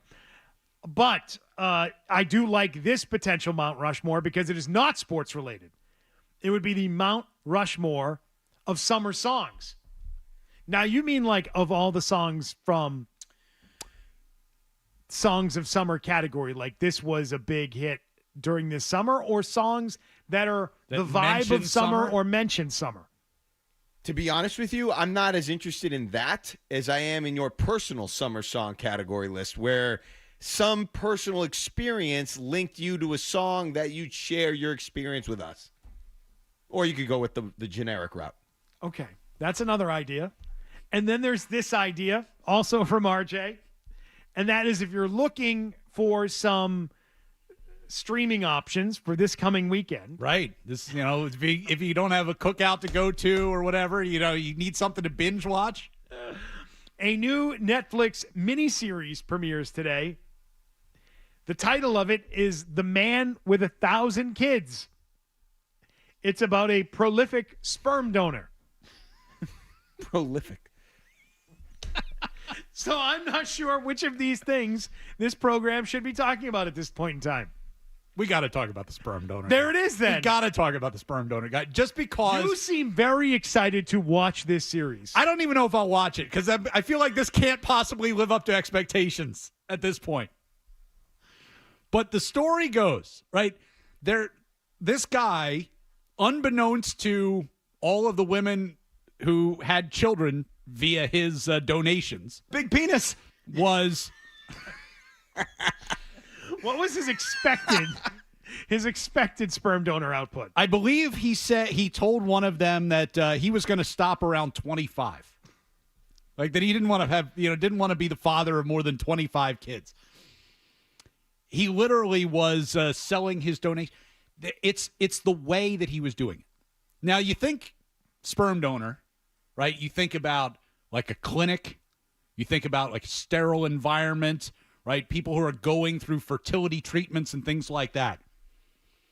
This couple is two women who used this man's services not once but twice. Actually, I think attempted more than twice. But they successfully had two children that are his DNA. The first one seemed like it went okay. And so 12 years later, they decided we're going to do this a second time. They contacted him and he's like, yeah, I'm kind of busy. I don't know if I'll have time to do it, whatever. They literally went to a shopping mall to pick up the sample from him in like a jar. Like he's got an old hollowed out mayonnaise jar. Why mayonnaise? Of all the jars you could have chosen, you went for mayonnaise, RJ. But RJ, I have a question. That's what I think of when I think of jars. All right. It's like mayonnaise. Yeah, sure. Jar of mayo. Mm-hmm. Yeah. Right. I'm just. They said in Maybe the jelly or article or whatever jam. they were saying. They were skeeved out by the fact that he was producing the sample in a bathroom next to a guy taking a dump. Well, so yeah, that's by the way, that's a direct quote, by the way. Yeah. That's not the you. article. Yeah. But I'm just wondering why would he? From the article. They went to the mall to So- get this. Why didn't he all right. produce the sample in private, So let me not re- in the public let me- bathroom? let me read this. and then bring it to the mall to meet them. Let me read these quotes here. So the woman, she said, she had Jonathan is the guy's name. She said over the next few months, she visited Jonathan's home to pick up his sample in a jar with which to inseminate herself. After each attempt failed, she made the decision to invite him to her home to produce the samples so that she could use them more quickly. Ah, yes. Right? Time is of the essence here, Beetle. So it was successful. Not going to be eventually. eating the turkey at their house on Thanksgiving. So, so it was successful. She ends up having a baby boy. So then she says, 12 years later, she has met what is now her, the love of her life. They decided to have another child, and they contacted Jonathan. He said that he was pretty busy flying all over the world, posting clips on YouTube of him speaking around a range of topics, including eating raw meat, investing in crypto, learning foreign languages, why he doesn't believe in science. I mean, it seems like a guy that you definitely want to father your child. He might be the next owner of the Celtics. Says eventually, big crypto guy. Couple more donations. Eventually, Jonathan managed to find a window for Natalie and Suzanne, although he warned them that they would need to pick up his sample from a nearby shopping mall. She says, and this is a direct quote, "We used it, but thought it was weird and pretty disgusting that he was creating the sample in a public bathroom while guys next to him were taking a one or two. After that, the couple agreed no more." They used the sample, right? She's like, we thought that was weird that we were meeting him in a shopping mall and he was cranking it in the men's room. And then she goes, it's like, but hey, we paid for the sample. Gotta do what you gotta do, though. Gotta take it home and use it. Yeah, gotta grind it out. Sometimes all the wins don't come easy. And then they find out years later that, this guy has like 1,000 kids all over the world. That he has been sharing his samples worldwide. They were noticing in their area there were same-sex couples that had children who looked like their child, and they were wondering, is this going to be something that, is my kid going to meet somebody that's actually their brother and try to marry them or something later down the road? I have a question about if you invite somebody in your house to do that, what's the prep like for that? Like you want to clean, you make the bathroom, you put a chair in there. Light a couple of candles. What happens? Yeah. Cranking it in the men's room. Put on some Enya. I mean, where does this go? Boy.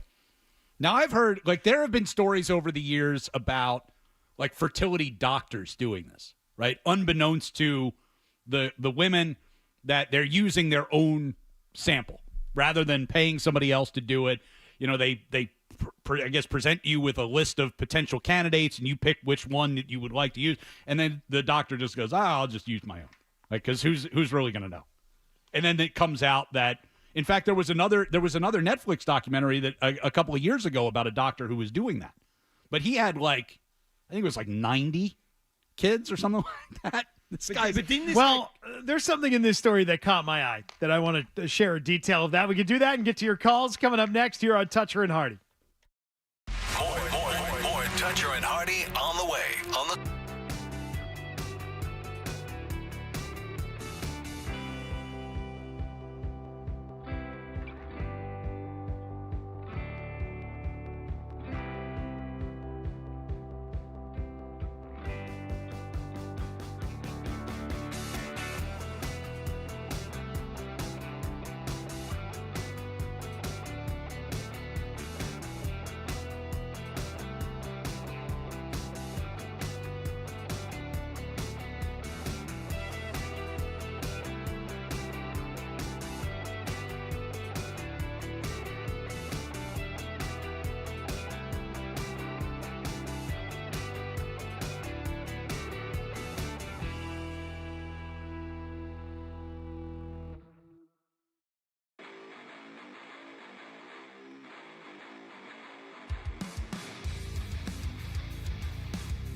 20 parts, by the way, so very manageable to watch over the weekend. Also, that number is low because they think he might have 3,000. Well, this is the number that stood out to me. I didn't know there was such a thing, but there is a rule, at least in the Netherlands. By the way, that was just jogged my memory. That was part of the all-time Hall of Fame soccer segment on Felger and Maz yesterday. Was Felger bitching about not understanding Dutch and Netherlands being one and the same? The segment was so good. You need to go to 98.5. Did they break it to him that it's also Holland? Big penis. You've got to check this out. 98.5thesportshub.com. What time was that segment? 3 o'clock, somewhere in there. Hour 1, hour 2. 2:50, I think. 2:50 right around there. Brilliant. You got to listen to it for yourself. But again, 98.5thesportshub.com. There's this. The man, Jonathan Jacob Meyer, was banned from donating sperm in the Netherlands in 2017 after it emerged that he was the father of 102 children at that time in 11 different countries that they could confirm. He had also fathered at least 80 more children by way of private arrangements. The legal limit on donor children in the Netherlands is 25. Well, you're not supposed to be part of multiple banks either, because here's my question. Yeah. Sorry for the ignorance on the topic. Do we have rules about that here? Is there like a legal limit on how many kids you can father by way of donation here in the States? Right. The concern is that a thing? Nobody will know that they're related. Right? That's why there's a limit, is because if you have too many kids, that increases the likelihood that two of your offspring might eventually meet and fall in love. And right. And not know it. Right. Imagine getting a DNA test done. It's like, hey, you guys are 50% related. That's what got my attention. I'm like, what? There's a limit. Oh, there's like laws about this? You have a limit that you can do this? The limit there is 25. So that's what, going back to that couple that we were talking about with the shopping mall, they claim like they started kind of looking around and noticing there's a lot of kids that have similar characteristics in there. It's like you go to your youth soccer game and like, why do half the kids all look the same? So 23andMe or Ancestry.com or one of these should get in on this as a sponsor. According to the ASRM, the American Society for Reproductive Medicine, in the United States, the limit is 25 live births per population area of 850,000. Although this is not so in a major metropolitan they like you to move area. Around. They like you to move city to city. Yeah. It has been estimated that only 40% of births are reported. So if you want to get away from this rule or go outside of it, it doesn't sound that hard to do. Suddenly your kid is not that unique anymore. They're like an IKEA coffee table. 850,000 live births. I just looked up what the number is for this state. The last number I could find, 2022, there were 68,500 live births in Massachusetts. Okay. So for 850,000, this is a state of, 6 million people? That feels like you've got to do a lot of moving around to meet those guidelines. But this guy is up to the task, it seems. He's ready to go. It's a passion. He just... Well, apparently he's like jet setting all over the world. This is how he's paying for it? And he's got a YouTube channel. Let's not forget about that. He's got unorthodox takes on a number of things. Yeah, he's eating raw meat. Mike in Cumberland on Bronny James. What's up, Mike? So if LeBron wanted to do what's best for his kid, he'd tell him to stay in school. The reports are that he was getting $6 to $9 million in NIL money would go up. So if he stayed in school, he's going to make $40 million and then be the best polished product that he could be to potentially make it to the NBA, because no one's buying him for getting him for his upside. So LeBron doing this is about as selfish as could possibly get. Mike, you are 100% right, because it's all about him. You may have heard Bronny James in this press conference talked about how he was happy to have landed with the Lakers because they really wanted to put an emphasis on developing him as a player. And J.J. Redick talked about how they're going to get a director of player development, and they're in the process of hiring that new person, and they're going to focus on developing him as a player. Here's an idea. Why not keep going back to school and develop there and be better at the college level? And yeah, you would have also been collecting the $6 million a year in NIL money, but he's going to be able to get those endorsements still, I think. You would think. I mean, those endorsements. He's a member of the Lakers. That I would imagine that carries some cachet out in L.A. They're going to have him in a Nike campaign in a matter of minutes. Does he get his own shoe? Just wait for it. 55th overall pick. Yeah, Does the he have his own Brownies. shoe. I don't disagree with what you're saying. You're right. But I think LeBron is thinking this isn't an NBA player. And it's probably best for everyone if we just get him into the league while I'm still as established as I am before I don't know, fell off of a cliff or whatever might happen. Get him into the league. Let's play together. Let's have our moment. Let's take the pictures. Maybe get him established. He gets lucky, works hard. He finds a little niche in the NBA. He finds a role and can play in the NBA. You send him back to college and he develops. I don't think he was developing into anything, so you might as well just get him in now while LeBron still has some leverage. No, that's fair, too. He wouldn't have developed to the point of getting into the league without his dad. No. Because that's why he's in the league right now. Brian's in Andover. Hey, Brian. Yeah, so my parents utilized a sperm donor. I had no idea about it until I took a 23andMe test. And the results come back, and it's like nothing what I expected them to be. I'm like, this is weird. I'm not Italian at all, but my grandfather's from Sicily, so something's not right here. And I wound up looking at all the different relatives, and I wound up having 6 half-siblings on 23andMe. And my parents, I, questioned them about it, and they were like, maybe it's a mistake. And my dad tried giving me this BS line about how he doesn't believe in those things. I was like, what do you mean those things? I was like, it's DNA. It's science. What do you mean? So, yeah, it was pretty wild to find out I had at least 6 other half-siblings. So did they obviously eventually told you about this?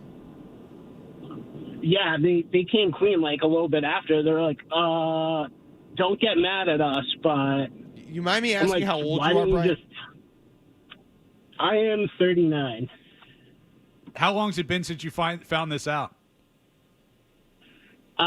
We found out 6 years ago. It was right around this time. So you're in your 30s. And we were trying to have so we just had our kid. We were pregnant, and we were like, oh, this will be fun. Let's do a DNA test, see what our genealogy is, and that'll be cool. And then, I sent my mom a text with a screenshot of the nationality breakdown, and my dad's 100% Italian, and it was literally 80% French and German, English and Irish, and then 20% Scandinavian. I was like, this is not anything what I thought it would be. And my mom was like, maybe they mixed up the results. And I was like, I don't think that's that likely. Right. But I'm sure their process was better than the one that happened with this guy in the mall parking lot. Yeah, that's not a good story at all. Yeah, you can probably take some solace in that, Brian. Thanks. Okay. I don't want to blow this guy up at all. It's a possibility that that's a cover story now. What do you mean? That they didn't actually go to a donor? That's the story that they concocted after the DNA came back and said, hey, I don't think Dad is actually Dad. Oh, you're referencing maybe some infidelity. Possibly. Oh. Could have been a shock to Dad, too. I mean, it does feel a little weird, not to go into this, but if your 30-plus-year-old child brings this up and you continue to try to lie. So you're talking about, if he's, what did he say? He's 38, 39? 39. So you're talking about going back to mid-80s. That's awfully early. I don't know what the fertility treatments were like back then. Mm. How prolific that was. Just putting that out there. Okay, great. Yeah, way to introduce that. Man, you love this topic, RJ. It's kind of weird. That's where he's telling this story. I'm like, okay, so, maybe they were actually surprised, or maybe one of them was actually surprised to get those DNA results. And then it became, well, yeah, we used a donor because That's the cleanest way to get out of the situation. I mean, it is. Yeah, I would question if the other 6 half siblings have the same set of parents. Well, Like that might be I'd be concerned if that were the case. Like, I have 6 half siblings and they have the same mom and dad. Well, they have one. Like, well, yeah, they all come from the same. He talked about how obviously there's a donor, but if the other 6 half siblings all have the same mom, that would be. I'd be. Well, concerned. no, I think I would hope for all those other half siblings to have all different moms. Yeah, I think you would probably know if mom had put out 6 kids. That no, I'm talking about if he shares a father with 6 other half siblings. Right. He would want those 6 other half siblings to also have a bunch of different moms. Yeah. Right. To not have one mom. Then you'd be like, oh, that there's another family out there, and then all of a sudden I'm this guy's other half. I'm this guy's child, the one that he had outside of his family. This is the morning show, I guess. This is it, man. This is. These I feel like I need to put the whole.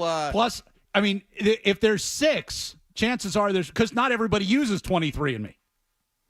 Like if chances are there if are you more. searched for like my DNA, like I've never taken a DNA test. 6 is a good number, I think, to find out you have 6 half siblings. You're like, well, if 6 are on here, then there's got to be at least 6 more.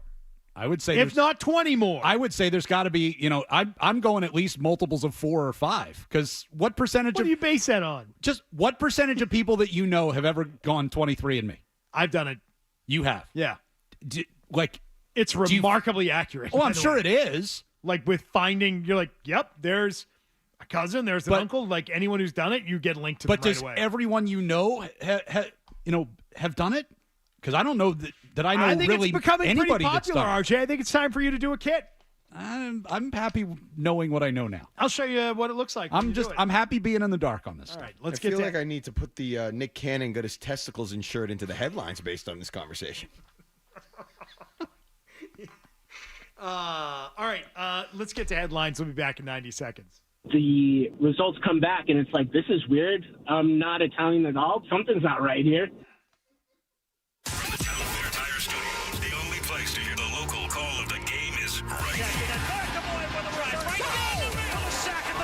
WBC-FM HD Boston. Boston's home for sports. 98.5, the Sports Hub. Beasley Media Group station. Sports Hub headlines. The Boston Red Sox won their second straight game on Tuesday night when they dismissed the Miami Marlins in the opener of their 3-game series down in Florida. Ceddanne Rafaela and Jarren Duran homered, while Cutter Crawford struck out 7 through 6 innings as Boston got the 8-3 win. Sox are a half game back for the final wild card spot and 8.5 games back in the AL East. If you're keeping track, Brian Bayo gets the ball tonight for Boston opposite the Marlins' Trevor Rogers. Other Major League Baseball news, Shohei Ohtani will not participate in the Home Run Derby next week, citing his rehab from elbow surgery as the reason. The Patriots continue to take care of their own, inking linebacker Jelani Tavai to a 3-year extension with a base value of $15 million. And the Celtics obviously doing the same, extending Jason Tatum to a record-setting 5-year, $315 million extension. Also, former Celtic and UConn legend Kemba Walker announced his retirement from the NBA. The 34-year-old Walker was a 4-time All-Star and an NCAA champion with UConn in 2011. And finally, Caitlin Clark and Angel Reese were named WNBA All-Stars. Sports Hub headlines are brought to you by L&F Electrical Services. Don't spend another summer suffering from the heat. Have a mini split system installed by L&F Electrical Services and keep your home cool in the summer and warm in the winter. Visit lfelectricalservice.com, proudly veteran-owned and operated. That's lfelectricalservice.com. I'm Mark Dundero for Boston's Home for Sports. 98.5 The Sports Hub. Next update, 8:30. Listen to it, laugh at it, get mad at it, agree with it, argue about it. It is Boston Sports. Boston Sports. And it is all we do. 98.5 The Sports Hub. Dutcher and Hardy, the reviews are in. I got to stay on talk about you. Give me about 5 minutes of my time. Hear what he said. Now more of on the Sports Hub. Job watching that clock up there. Morning hours. And it's totally different animal in the morning. It Beetle. is. You just get sucked into that time warp. Now I know why Fred is so bad on the clock. I mean, that last call that we took, you had to give that time to breathe. Had to do it. Correct. Like, you can't just whiz by that. It left us with more questions than answers. It did. Really did. Something's not right here. Something is definitely not right here. Definitely not right. I think the dad's in a little bit of denial, it sounded like. He's like, hey, I don't believe in that DNA stuff. That's that newfangled science. He's got a similar opinion on science as the donor in the Netherlands which is he doesn't believe in it. If I were a defendant, I would want that guy on my jury. He's going to be like, I don't believe in that DNA stuff. He's going to be the holdout that gets me the mistrial. This is weird. Oh, he is going to lock up a jury like you wouldn't believe. It's an 11-1. Nope. Sorry. DNA, don't buy it. Nope. I'm out on it. 617-779-0985. Eric and Needham responding to the story on Bronny James. We've had that in the mix this morning. Hey, Eric. Hey, guys. How we doing? Good. So LeBron's insufferable. He's been insufferable his entire career, but no one's ever told him no. So if he has a chance to play with his son, who probably shouldn't even be a D2 athlete, why wouldn't he take it? Why wouldn't he shove it down the Lakers' throat and force them to draft him so that he can do this when no one's going to tell him no? So either somebody needs to stand up and tell him to sit down and shut up, which no one's going to do, or he's going to keep taking advantage of like this. Well, that's what we were talking about. That's kind of what we were talking about earlier. Like, why do the Lakers do this? Like, what are they getting out of this? They're hiring a coach with zero experience. They're bringing in a guy who has no business being in the NBA and paying him millions of dollars to assuage LeBron to get what? It's not like you're winning a championship. So right, but why wouldn't you just LeBron, let LeBron go somewhere else and take his kid with him and start a rebuild? Right, but no one's ever told LeBron no in his life since he was 16. Which was fine when you have a chance to win a championship with him and have him be the best player in the NBA on your franchise, but he's not that guy anymore. Yeah, my question, Eric, would be when does that run out for him? And in many aspects of his life, it will never run out. But as a player, it's going to run out at some point where everyone stops telling you yes. And at some point they say, yeah, LeBron, we don't really need Well, if it's not happening when you're anymore. 40, like what point does it? I would just say that he hasn't broken down yet. Like, he is still a impactful player. He's not the LeBron James of a decade ago, but he has not fallen off a cliff. He could still play. At some point, though, you're going to get to a point where you're like, yeah, he's a good player, and we like him, but he's not changing the course of our franchise. He's just not the guy who's going to lead us to a title anymore, which he really isn't now. In defense, just to be, I guess in defense of LeBron or whatever you want to say, but when the year Bronny was born, which was what, 2004 or 5, somewhere back there, LeBron averaged 27 points a game, 7 rebounds a game, 7 assists a game. When so last year, LeBron was at 26 points a game, 7 rebounds a game, 8 assists a game. So the longevity is there. The production is still there. Game has changed a little bit since then, right? I mean, the point totals and scoring don't mean exactly the same as what they used to mean. But no, he's still a very impactful player on his team. And even the Lakers' inability to kind of get over the hump, I feel, and you can correct me if I'm wrong, I feel like that hasn't fallen totally on LeBron James. It's always, they don't have the shooting, or Anthony Davis is hot and cold. It's not always on LeBron not getting it done. Whether that's the case or not is a different discussion. I love and hate it all at once. I hate that any team would do this for any player and would just allow the nepotism to get to this degree where they draft a guy and put a guy on a roster and pay a guy because his dad is good. In the other direction, it's pathetic. In the other direction, though, like, what are the odds of the 55th pick in the NBA draft meaning anything? Oh, very little. Right? So what did the Lakers really give up? Like a roster spot that could go to a better player. Yeah, but a roster spot, I mean, Mark and I both think that Bronny's actually going to play some because, LeBron will demand it. But ultimately, it's like, what the end of an NBA bench looks like and the talent level. I mean, those guys are, legitimately good players or they wouldn't be in the NBA, but they never see the floor. So if it's the difference between having Bronny James and keeping LeBron happy versus having a guy who's going to play like 4 minutes 5 times during the course of the year. What's the difference? Yeah, no, I mean, it's a low chance that you get anybody after pick number 10 that turns. I mean, when we talk about all the great sort of draft finds over the years, you talk about guys that are in the second half of the first round.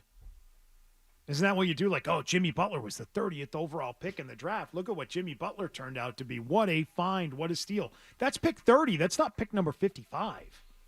With that right? Where was Jokic? Jokic was in the second 40s, round. Right? He's second rounder. That might be the best example ever. I was just going to say, two of the 3 best players in the league right now, arguably, were taken outside of the top 10, and Giannis and Jokic, depending on who you think's in that top 3. Jokic went 41.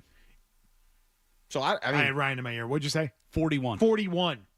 Take an international guy late in the draft. I mean, that's finding a unicorn, though. Yeah. Right? That doesn't happen often. So to answer the question, honestly, they didn't give up much to do it. No. It's really the principle of it that you say you're either okay with the nepotism in sports or you think it's gross. I typically think it's gross. Can't stand it. I think it's not good for anybody involved. I hate it with ownership. I hate it with coaches. And now I have a chance to not like it with players.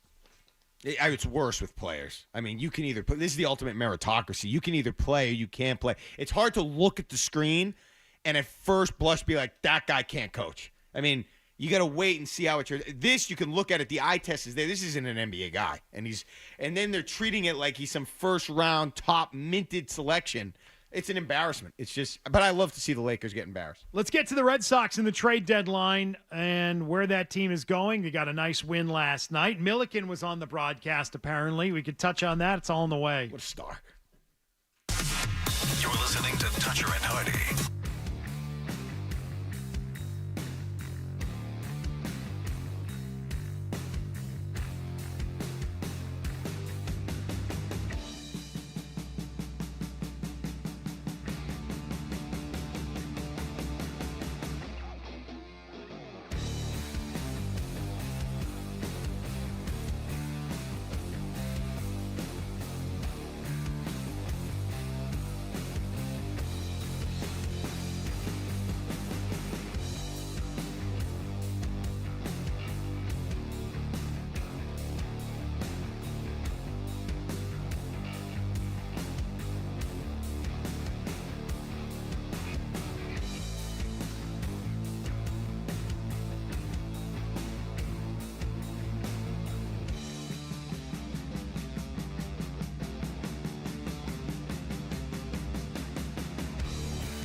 pajamas, this is how Boston sports fans start their day. I bet you're just jealous. Toucher and Hardy on 98.5 The Sports Hub. Does Lightning McQueen buy car insurance or life insurance? I don't get that. You never saw cars? So Lightning McQueen is kind of like a person, but a car. Technically, would you be taking out life insurance on yourself or car insurance because you're a car? What is Lightning McQueen? Oh, man. What is that? You're so old. You never saw any of the Cars movies? Jared knows baseball. That's what Jared knows. If it's anything else, he's like, what the hell is that? Cars, the kids movie? It's a Disney movie where Lightning McQueen is the main character. Good job. And it's this battle of him winning people over and becoming this hero. That's a little baseball broadcasting for you. Yeah. That's for the folks at home. A big item to discuss with the Red Sox is, will they be in at the deadline? Will they actually look to add at the deadline? I don't know if you guys know this, but I have zero belief that the Red Sox will be making serious additions at the deadline that will improve their club. They've had ample opportunity to make additions to this team. They've had ample opportunity to make this team a better club over multiple off seasons, and last off season was the most glaring. They didn't do it then. I don't know why they would do it now, simply because it's a deadline. So when Holly and I talked about this a little bit on Monday's show, what I don't get is, I think Red Sox fans at this point would be happy with any effort to improve the team. Like, you're not asking for a massive swing, like trade all of your major assets in the minors and try and win a championship this year, right? If they just went out and got, a decent arm for the bullpen or a little bit of help for the lineup, wouldn't that be enough to just make the fan base? Because some of these people, like, the Millikens of the world, are dying for anything. Just give me a little bit of a morsel that shows that ownership cares and wants to give this team a chance to make it to the postseason. So, like, what are you really asking them to do? It's not much, right? You're contending for a wild card spot. Just give the team a little bit of a boost. Just a little bit of an injection into the clubhouse to say, hey, the ownership actually does want us to make it this year. I'm going to say this right now. If they don't do it now, this year, it's never going to happen. They will, because I'm trying to figure out, my question, RJ, is when do you do that? When do you make the investment? What are these people, these Craig Breslow people, or whoever's running the analytical department, what do they need to see in order to conclude at a trade deadline that, yes, we're going to go for it, we're going to be aggressive, we're going to go get help, we're going to go get a guy? Right? You can go back and say, well, we're not going to spend $300 million. We're not going to spend Dodgers kind of money on this team anymore. Those days are done. Okay, people can still have a problem with that if they want, but that's to some level understandable because you don't want to just throw away money to the luxury tax. I get it. But when you're in season and you can make smaller moves that really don't cost you anything other than a few $1,000,000 here or there, or a middling prospect out of the minors that's probably never going to make the big show anyway, why wouldn't you do that? I agree. Why wouldn't you? But do you think they're going to? Do you think that? I would think and granted, this is not necessarily their strong point, but if they have any PR sense at all in that organization, you say, yeah, why not? Right? Just a little something. And oh, by the way, we get the added benefit of sticking it in Cora's face that, yeah, we do care. Because he just keeps making these comments over and over again about how, like he clearly wants them to do something. But he's going to walk at the end of the year anyway. So, like, do you give him something to think about on the way out the door? Do you make him look bad and say, look, no, we are committed to this, and we are willing to do what it takes to get into the playoffs, even if the manager doesn't think we are? I don't know. To me, like, I agree with you. It's like if you're ever going to do it, you do it now, because you've been, for the last few years, like, you've been just hammered over the head because of your lack of spending, because of your lack of investment in the team. It wouldn't take a lot to turn that around in some people's minds and just say, okay, now we're back in a position where we feel like we are building a contender. We're now in serious contention for a playoff spot. Now we can do a little something. They could add one piece and change everyone's mind. That one piece to me would be a starting pitcher with some term left on a deal, not a rental, because I think it's in their best interest to go out and get a guy who's got some time left. The free agent market for starters going into next offseason is not good. So if they are to add to their rotation for the coming years, they're going to have to do it with a trade. You could do it now. You could do it in the offseason. But if you do it now, you'll be sending the message that we are in it. We're going for it this year, and we're going for it in future years. They could do it with one move, and that's making a deal for a starter. One move. But they don't really become a legit World Series contender with one move. No, you don't know that. No, though. but you don't know. But getting that one piece, which I think is their most important piece, tells you we're going for it in that we think this is a playoff team and we want to see where it goes this year, which to me is enough. Hey, they're half a game after their win last night. They're half a game out of the wild card. Hey, we think we're going to be a wild card team. We want to be decent once we get into the playoffs. We want to try and go as deep as we can go by making an addition to the roster. No, I don't believe they're a World Series contender, but I'm not demanding that they be a World Series contender right now. I'm demanding that they just want to be competitive, that they want to be a playoff team, that they try and win some playoff games. I don't think that's asking too much, ever, of this team. The Diamondbacks won, 6 more games than the Red Sox last year? I mean, baseball's weird. You know that. You could get hot. Guys get hot. Teams get hot. You never know if you get in. And you talked about the PR. We just saw the blueprint with the Celtics. We just saw it. You have to be aggressive. You have to pay. You have to get good players. It's right there in your face. Everyone knows it. We've watched it with the Red Sox for years. Now you're right there for a playoff spot, and you're going to just sit around? You're not going to do anything in Boston? I mean, in fairness, how much different a situation are they in right now than they were this time last year? Right? When they were getting close to the trade deadline last year, they were kind of in that same boat, right? They're over 500. They're contending for a playoff spot, and crickets. I'll give you a difference. Last year, I think it was more about the the offense. This year, it's been so far more about the pitching. Now, I know they've sputtered. They're kind of losing steam. To Beetle's point, if you could get a starter, maybe I don't know what their philosophy is. Maybe you think pitching can take you further than an offense. And if that's the way they feel, they have some pitching. They've got Bailey. They've got a good rotation. Maybe that could take them further in the postseason, and that might motivate them more to spend. I don't know. But if I'm placing a bet right now, it's on them not doing anything. Same. That makes a real difference for this team. We've got headlines right now, and we've got breaking news in the NBA as it relates to a guy we were just talking about a short time ago. That is LeBron James. All of that right now. Sports Hub headlines.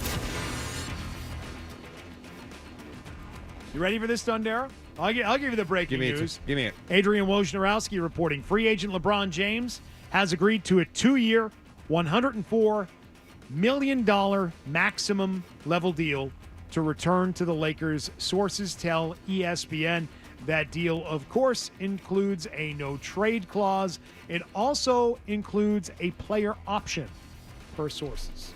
2 years, 104. A player option? When he's 42? Of course. Okay.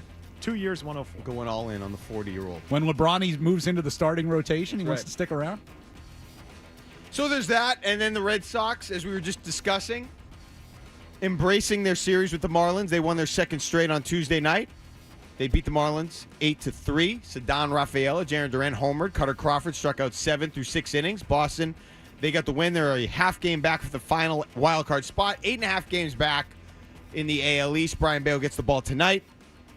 Opposite the Marlins, Trevor Rogers. Other Major League Baseball news, Shohei Ohtani will not participate in the Home Run Derby next week, citing rehab from elbow surgery as the reason. The Patriots, they continue to take care of their own, inking linebacker Jelani Tavai to a 3-year extension with a base value of $15 million. The Celtics, they extended Jason Tatum, setting a record 5-year, $315 million deal for JT.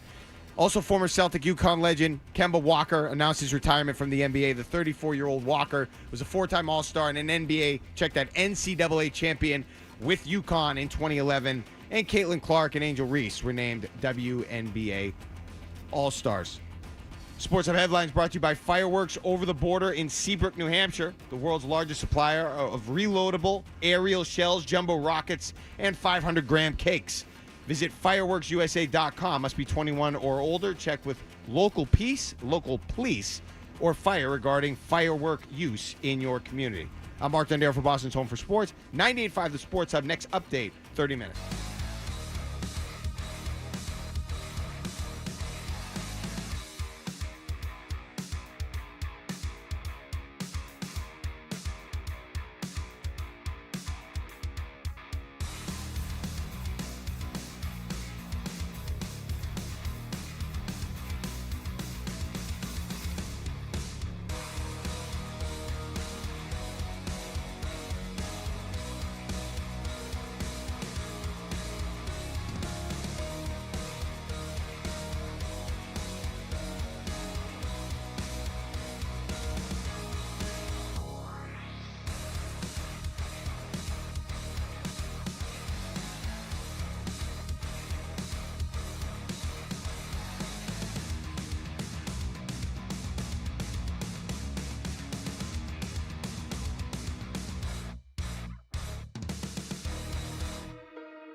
season is elongating. Weekday morning. Here goes Hardy. Toucher and Hardy. I no longer love State. Let's go. Let's ride. 98.5. Like, let's roll the dice. Sports Hub. I think we're going to always be aggressive to trying to make roster upgrades, and we'll be relentless to continue to look at what we can do. This is the season of being mindful of all the different things we can approach to improve the roster, so we're in the midst of that as we speak. We'll upgrade their roster with Bronny James. They also didn't. Unfortunately, nobody else wanted to take the money, so they didn't upgrade their roster, and so they just signed back LeBron on a max deal. LeBron had told the Lakers he was willing to take a discount if they could get another impact player. And apparently they made an effort to talk to Klay Thompson, and he did not have much of an interest in going there. He ended up in Dallas. Can't figure out why. Where would you want to go? Dallas or to the Lakers? Which one offers a better opportunity? Yeah, I want to go play second fiddle to a 40-year-old man. Sure, why not?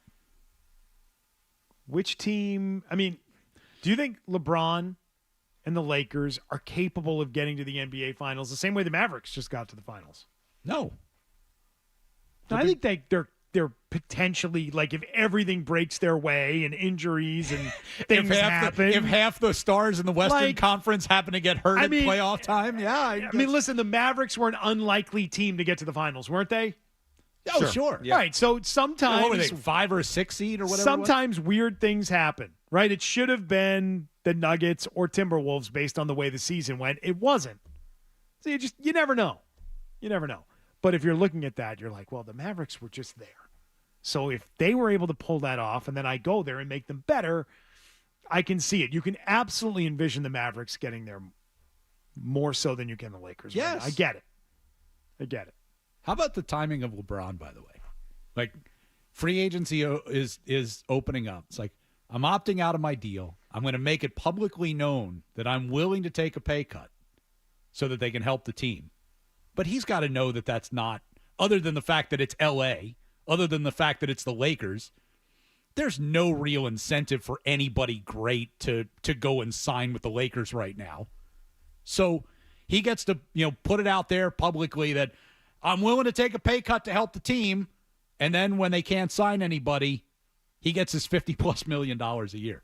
Do you think he looks in the mirror and realizes he does not attract players to a team anymore?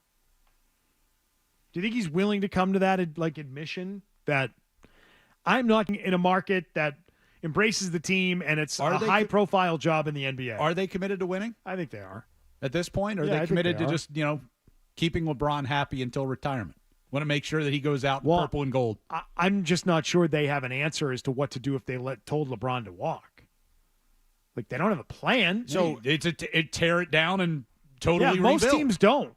Most teams don't have a plan. Part of the problem for the Lakers is that the NBA has sort of gone away from this big three era or whatever, where just signing free agents is good enough and you can just attract teams.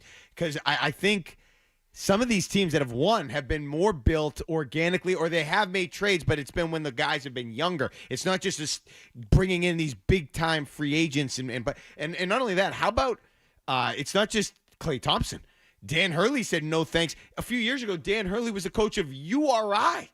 And now here he is saying no thank you to LeBron James and the Los Angeles Lakers. I mean, you're right. I don't know if he looks in that mirror and thinks that, but he should, because Klay just thought that the fit was better in Dallas and that he can catch and shoot, and Luka and Kyrie will just feed him on open threes. Hurley's job at UConn is so much better than it would be being the coach of the Lakers. Agreed. Like, you are the biggest fish in the small pond that is NCAA basketball at this point. I'm sure he got a very nice bump in salary from UConn to keep him around, because that's what those coaches do when they get those opportunities. Like, hey, you want to keep me around? I'm happy to stay at UConn, but they're offering me $10-12 million a year. About the Los Angeles Lakers, though. I mean, even we heard it from Brad Stevens, and I know he was at Butler. But he could have gone to any D1 program he wanted at that time, and he said it. He was like, the Boston Celtics. Wow, this is I mean, it meant something to him. The brand meant something to him, and I just think that's a stunning fall. But when you look at that situation, it's like, what am I going to get out of it? Like, right. Am I going to go out there and win a championship, or am I going to be out of a job in 2 years? And then, if I want to be a legit NBA coach, my prospects have been tarnished beyond belief because I couldn't get it done with LeBron. Bronny James couldn't have played on UConn. Couldn't play on USC. Of course, barely he couldn't play could for the crack. national champs. Yeah, he could barely get minutes for USC. Never mind UConn. Fred's in New Hampshire. Hi, Fred. Hey, I just wanted to mention that with the LeBron thing, a lot of the people calling and saying that they have difficulties with LeBron. Let's face it, he's a progressive. It's why, Celtics are bumped by the Bruins. It's why they're not talked about a lot throughout the year. And I think when they get sold, they should have another station other than you guys covering them. I don't follow all of his points there, but yeah, okay, the whatever. Celtics don't get talked about? Is that what he said? It's something to do with progressive politics too, apparently. Yeah, like yeah. LeBron's too Are progressive. those the type of calls you guys get in the morning? Is that normal? I don't know. Again, I'm new here. Not sure if that's the deal. Wait, so nobody wants to play with LeBron in the NBA because he's too progressive in his politics? No, I think what he's saying is that he gets whatever he wants because of that. I thought that's what he meant. Maybe I'm confused. Okay. Yep. Not sure I get and the connection Celtics there. don't get talked about? Is that? I don't think that was his suggestion, was it? The Celtics don't get talked about as much, and the Bruins don't get talked about as much, and the Red Sox certainly don't get talked about as much because this is largely a football market now. Yes. That's why. Yes, and if he's complaining about progressive politics, the football team is very much aligned with the other side of that aisle, and they get talked about more than anybody to disprove his point. Yeah. And so that would tell you that it really has nothing to do with any politics. It's just a matter of what we like to talk about, sports-wise. Tony in New Hampshire. Hey, Tony. Hey, good morning, guys. Have a happy, safe 4th. Thank you, Tony. RJ, I'm pulling for you with the Bruins gig. I really am. I appreciate it, man. Here's my take on the Red Sox, and it has been for a decade now. John Henry isn't really concerned about attracting fans to a winning baseball team. I think John Henry, when he views the Red Sox, he's got the diehard fans like the Buckleys, the McAdams, everybody from World War II to, say, Vietnam. He's got them in his pocket. I think John Henry is selling the Fenway Park experience, and the Red Sox just happen to play there. I would love to have the stats on how many ticket sales are from local Massachusetts versus how many are from tourists. I think John Henry only really cares about the experience because he knows the Sox team themselves are kind of secondary. Fenway Park is the real attraction, and the experience of a game day at Fenway Park is the real attraction, and I think that's what John Henry's selling. And I think that's why he puts minimum money that he can into the team, because he's spent millions, if not $1 billion, on renovating the park. And that is the true attraction. In my opinion, that's how I think John Henry views this whole Red Sox Fenway dynamic. Yeah, I mean, it's cheaper to sell that as opposed to selling a team. So that's why I think he's doing that. It's cheaper. You don't have to spend on the roster if your ticket sales are good, which they are. They're not as strong as they once were. They're about 5,000 a night under capacity right now. So, that's how good. much? It's not great, right? But it's like, okay, so do the math on that. 5,000 tickets a night going unsold. It's like versus spending another, $40-50 million on the roster. It's like, are you getting the return on investment? If you're filling the ballpark every night, but you're spending an extra $40 million on payroll, is it a wash? Probably. So it's like, all right, so why spend the extra money if we're not going to make anything else out of it? That seems to be the viewpoint. 617-779-0985. We've got more to get to. We have not talked about the Bruins yet today, RJ. You bring up the Bruins. That caller brought up the Bruins. I definitely want to bring up the latest on the Bruins as they figure out their roster going into next season. We'll do that coming up next. You're listening to Toucher and Hardy on the Sports Hub. Low testosterone.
Hey, it's Felger here, heading north to the lakes and mountains or down to the Cape and Islands. Grab an iced tea or lemonade 8-pack from Surfside or try their new green tea and vodka. Find the can with sunset stripes. Surfside iced tea and vodka. Sunshine in a can. Must be 21. Enjoy responsibly.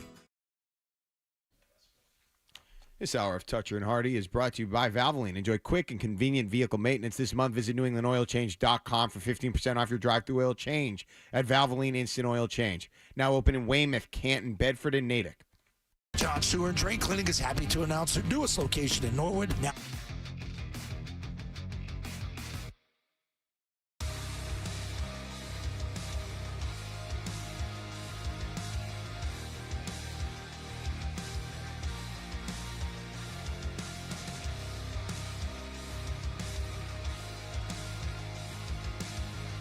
together for you? No, obviously, as soon as Boston came into the picture, it was, it was an easy decision for me, joining this organization and Original Six, and so much history and so many good players on the team, and obviously looking at their playoff series against Florida, they're pretty much right there. So I mean, it was exciting to have the opportunity to join this organization.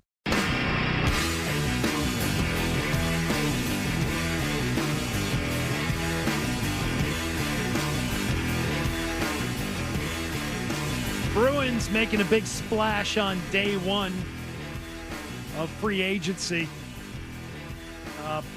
Both of the additions this week have talked about how much they wanted to join the Bruins, how much they want to be here.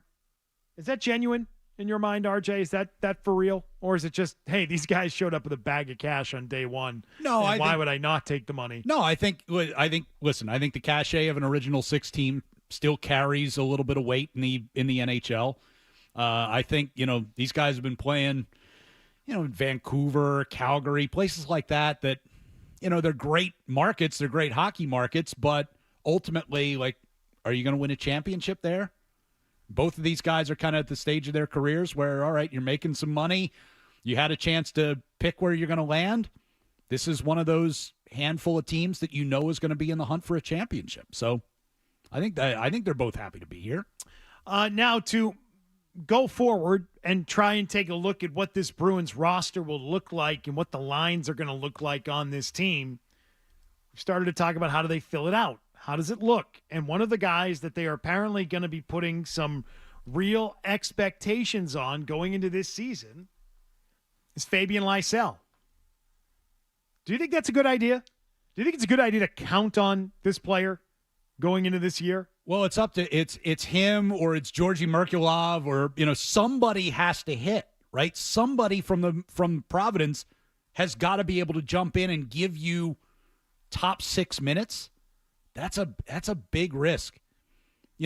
For as much crap as Jake DeBrusk has taken from people here over the years, you have to replace a guy who typically has given you 25, 27 goals, who has turned into a guy that you can play in multiple situations, who can, kill penalties, he can run on the power play. You can use him in a lot of different capacities. So you let him walk. And I was a little concerned even before free agency actually started when I heard Don Sweeney last week talking about how it sounded like his top priority was defense. I'm like, I don't mind the 6 that you've got. I know they needed depth. Right, they needed somebody who could replace Derek Forbort. I don't think they needed a top 4 guy necessarily. I don't think they needed a guy who was going to cost, $5.5, $6 million a year. But they felt like that was the priority. I felt like it's a bigger priority to replace Jake DeBrusk. Is who's going to be your number 2 right wing. And now it's probably going to be, if it's not Lysell or it's not Merkulov, then maybe it's do you have $1 million left on the cap to go out and get a Van Riemsdyk type for this year and use that to plug the hole until maybe one of those younger guys is ready? Now, the ideal thing would be that Lysell is now ready to go. He was a first-round pick 3 years ago. This is now the time for him to sort of be a real factor and contributor. I would just say that if it doesn't work out, where does that leave you? If you're banking on this player, he had a bad concussion last season back in March. The team will tell you and did tell you, Don Sweeney said this week, that they were close to a call-up for him last season, that they really liked his trajectory. They liked the way he was playing, and he was close. And Adam McQuaid, who's now in charge of development, he's high on him as well. So they could say all the right things now.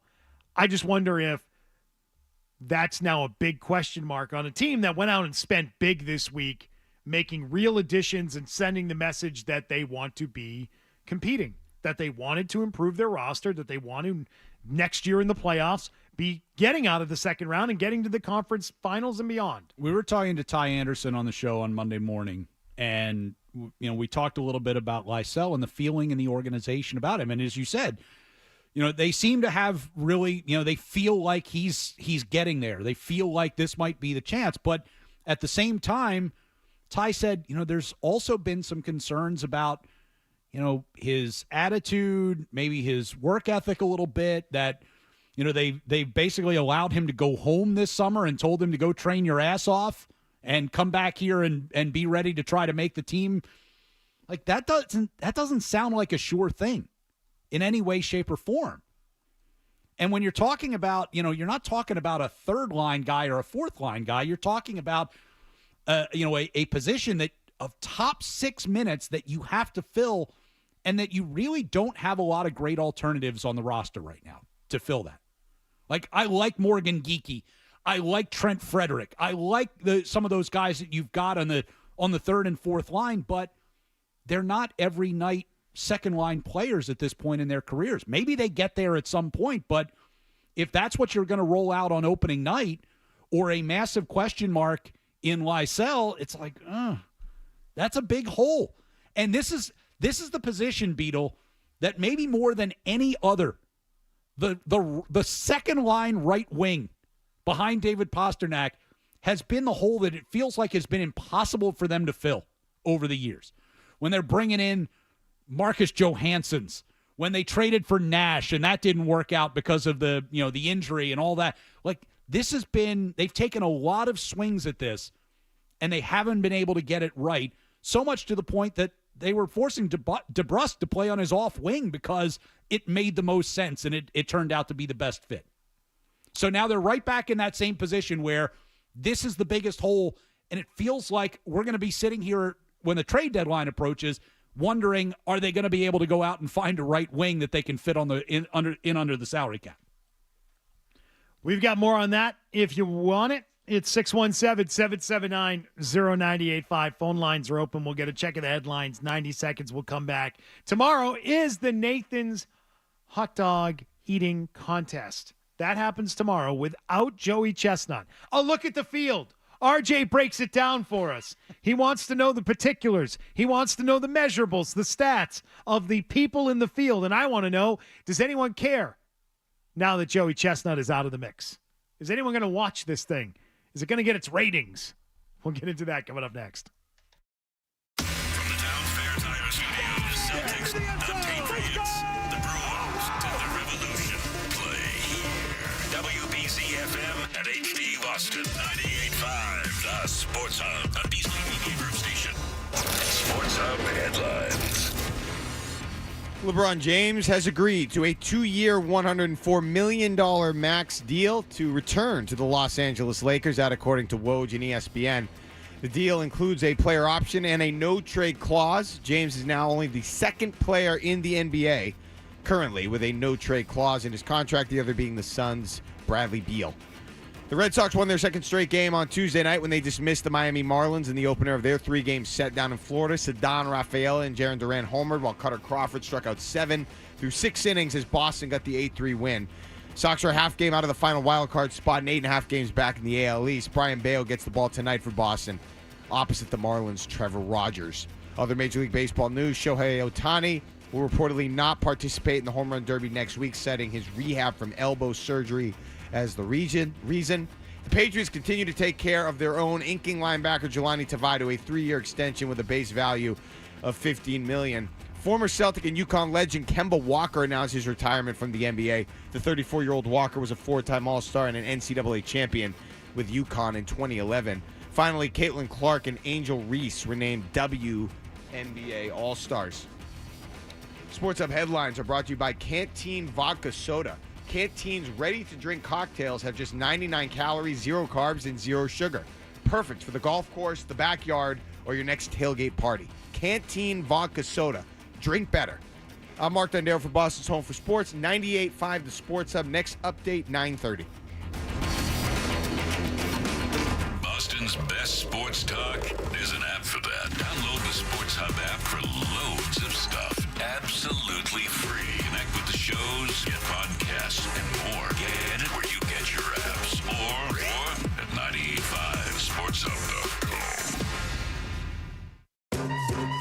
Twitch feed of this is going to be used all around the internet. Get up. The cat is finally out of the bag. Get up. We're back. Hunter and Hardy. Get up. 98.5 The Sports Hub. The dogs. Dogs. Hot dogs.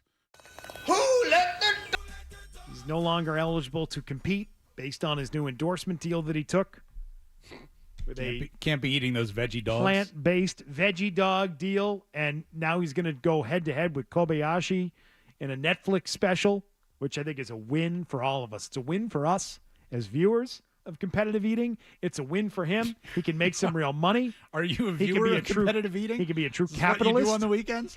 No, but who hasn't watched the Nathan's hot dog eating contest? You asked the question. That's the only thing I've ever watched. You asked the question, will they get eating. the ratings? I think this is great for competitive eating. I think this is great for the contest. It's like the Live PGA split. I believe in stars, man. I believe in you got to have the stars to bring eyeballs to your event. But Chestnut wins this thing running away from the field every year. It's not interesting to me anymore. It ceased being interesting a long time ago. This year, there's actual competition. You're wrong, RJ. I'm going to tell you why. You would watch to see if he could beat his own personal numbers. I haven't watched. That's why you'd watch. I bet I haven't watched it in 5 years. Used to be regular on my viewing schedule every year. I'm tired of Joey Chestnut. Are you really It's kind of like people got tired of the Patriots winning year after year. It's like he I set got the tired of it. record back in 2021 when he ate 71 hot dogs. Last year he only had 62. I mean, you were watching to see maybe you could shatter that record. I wanted to see somebody really challenge him, and nobody could. Now, wide open field, Beetle. Jeffrey Esper is your favorite at almost even money right now. And what do we expect from Mr. Esper? 49 years old. He finished second place last year with 49 dogs. Which is, he lost by 12. Yeah, it was not even close. He was a dozen behind. All right, I mean, this is like watching, hey, the Red Sox, aren't competitive, so I go watch the Woo Sox. Well, that's fine, but you're not seeing the top competitors. You'd rather see Tiger Woods in the golf tournament. I don't care that it'd be competitive if he's not in it.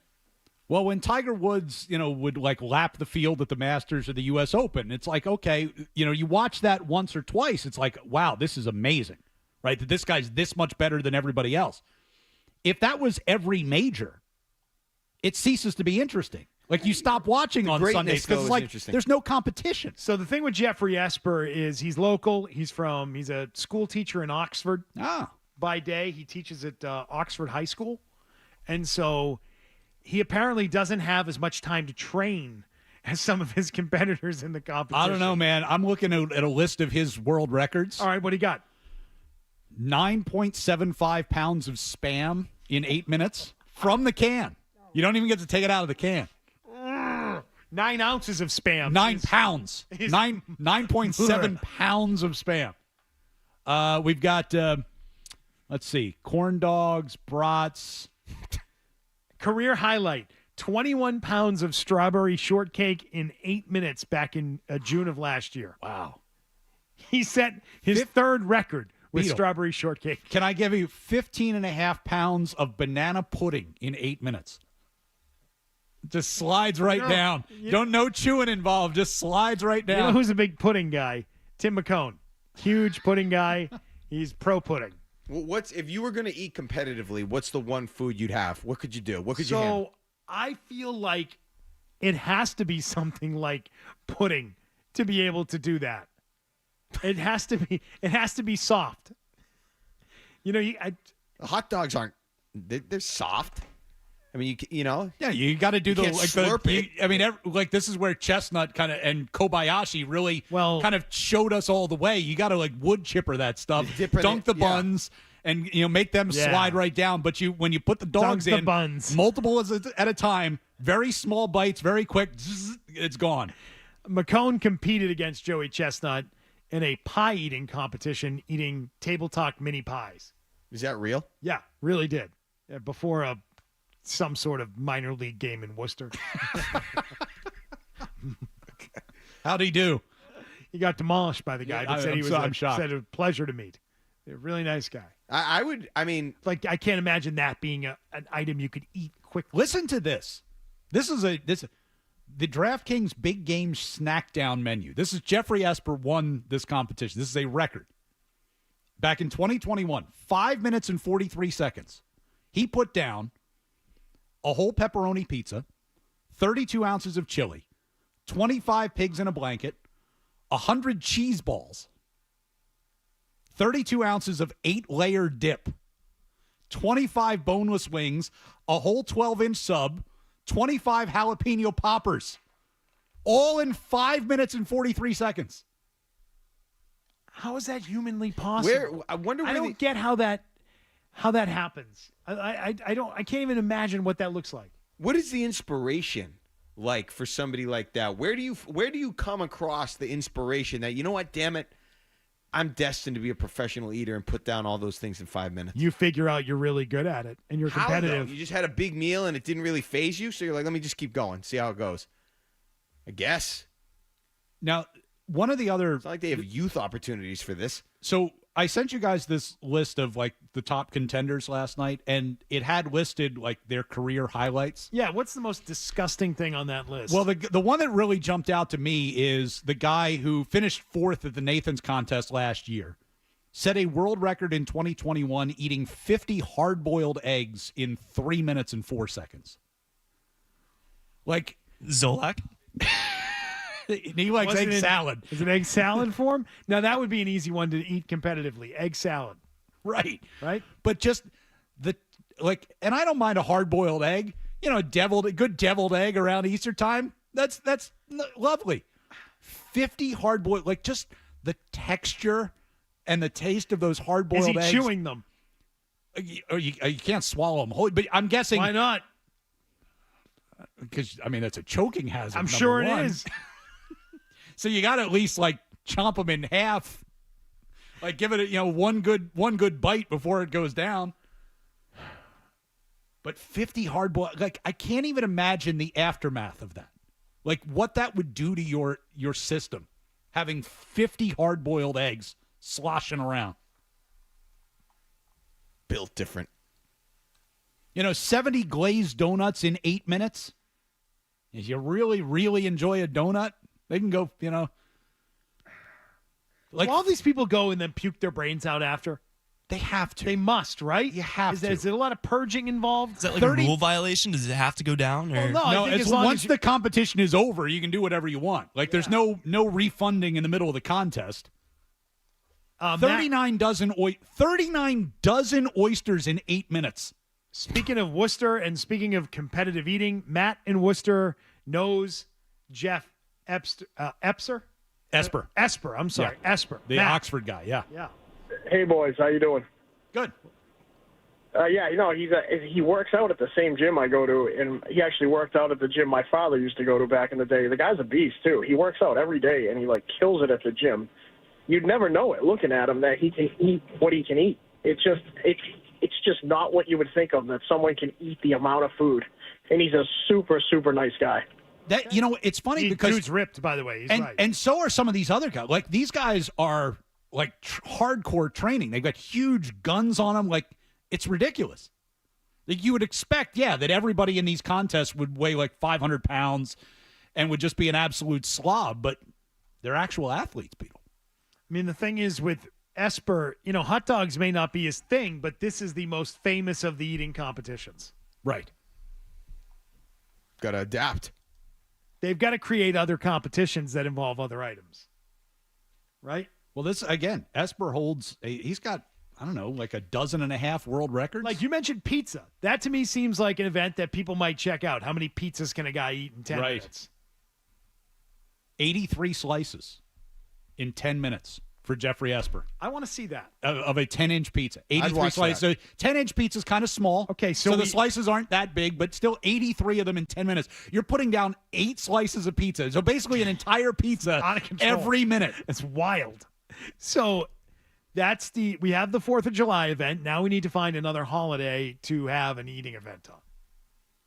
I mean, at Thanksgiving, who wouldn't like Thanksgiving with all the trimmings? Like you make it a multi-tiered Right. event. Pounds of turkey Right? and So stuffing. Pounds of nice dry turkey. Right? Make it bad. difficult. Like you're chewing on sawdust. But you got to Sarah- have stuffing. You got to have mashed potatoes, gravy, the whole thing. Sarah and Everett was in an eating contest. You were? What did you do? Hi, guys. First, can I say hi to Phil Perry? I heard he was listening. Yes, I love him.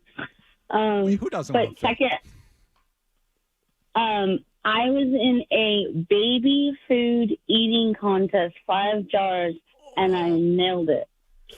Wait, 5 jars? That's gross. 5 jars. It was small, large, medium, large, small, medium.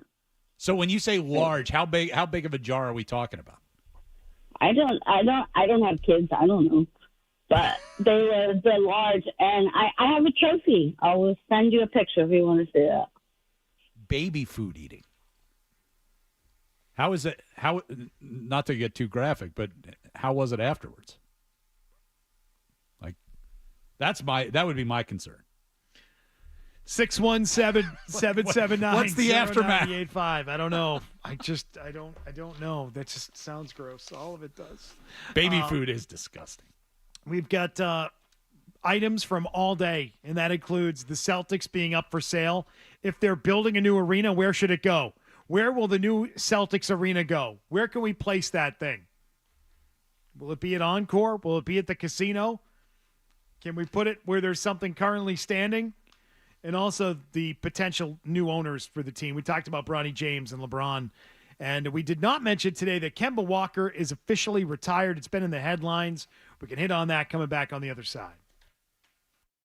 Toucher and Hardy, 98.5 The Sports Hub.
Sports Hub.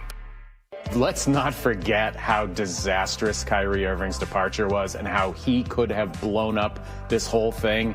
And one of Danny Ainge's last impact moves in a way was to bring Kemba in here, who was the anti-Kyrie. He was known as a great locker room leader, all of that stuff. And they needed that so badly just to right the ship. And so I don't think you're here today without the 2 years that Kemba was here, even though they didn't really win anything. Yeah, I'm absolutely on board with this. Great personality, good player. Obviously, played in a good college system as well and played for a few different teams. I think he's got plenty of wisdom to impart, and I'd be totally on board. Insane with this take. Horrible. Kemba getting a ring? What are we talking about? I mean, listen, he was I liked Kemba. I respected Kemba Walker. To say he had an impact on this championship, he's been gone years, and he didn't have that big of an impact in any way when he was here. No, he had nothing to do with this championship. These guys evolved on their own. They've been in this position to win it multiple times post-Kemba. He had nothing to do with this title. Zero. I mean, talk about reaching. I don't think you're here today without the 2 years that Kemba was here. What a move. Connect those dots for me, please, because I can't find that connection. And if the connection is he really helped develop Tatum and Brown, I don't believe it.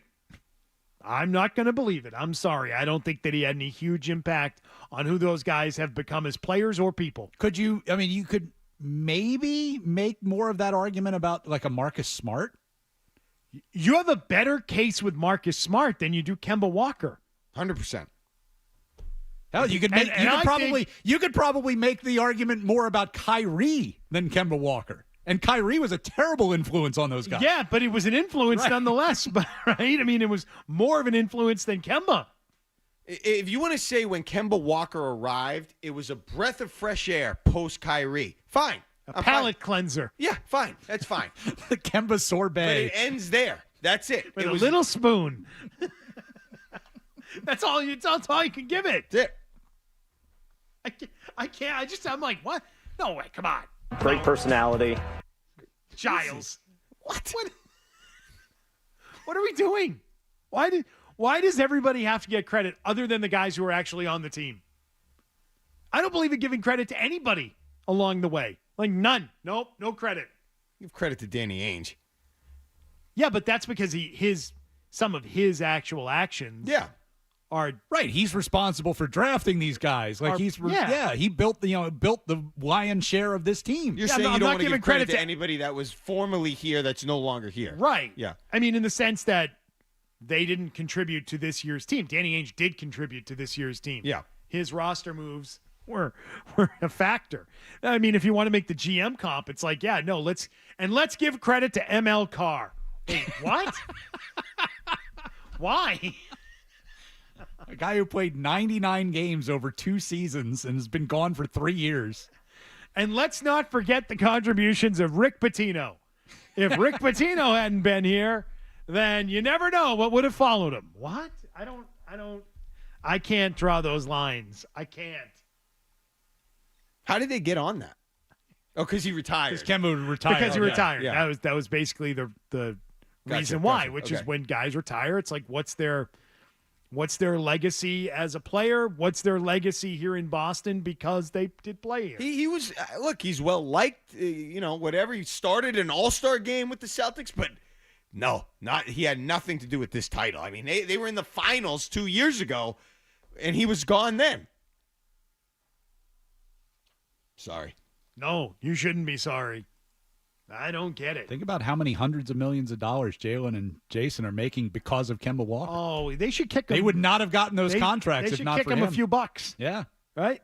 My favorite Kemba Walker memory is not that shot he hit for UConn, but you remember when Jim Calhoun was jumping up and down after he hit that shot? That's one of the funniest videos that I remember seeing. Calhoun celebrating and jumping, trying to jump. Andy's in New Hampshire today. What's up, Andy? Hey, guys. Good morning. Morning. You remember that story of Wade Boggs said he drank 72 beers on a cross-country flight? 73. Do you believe that?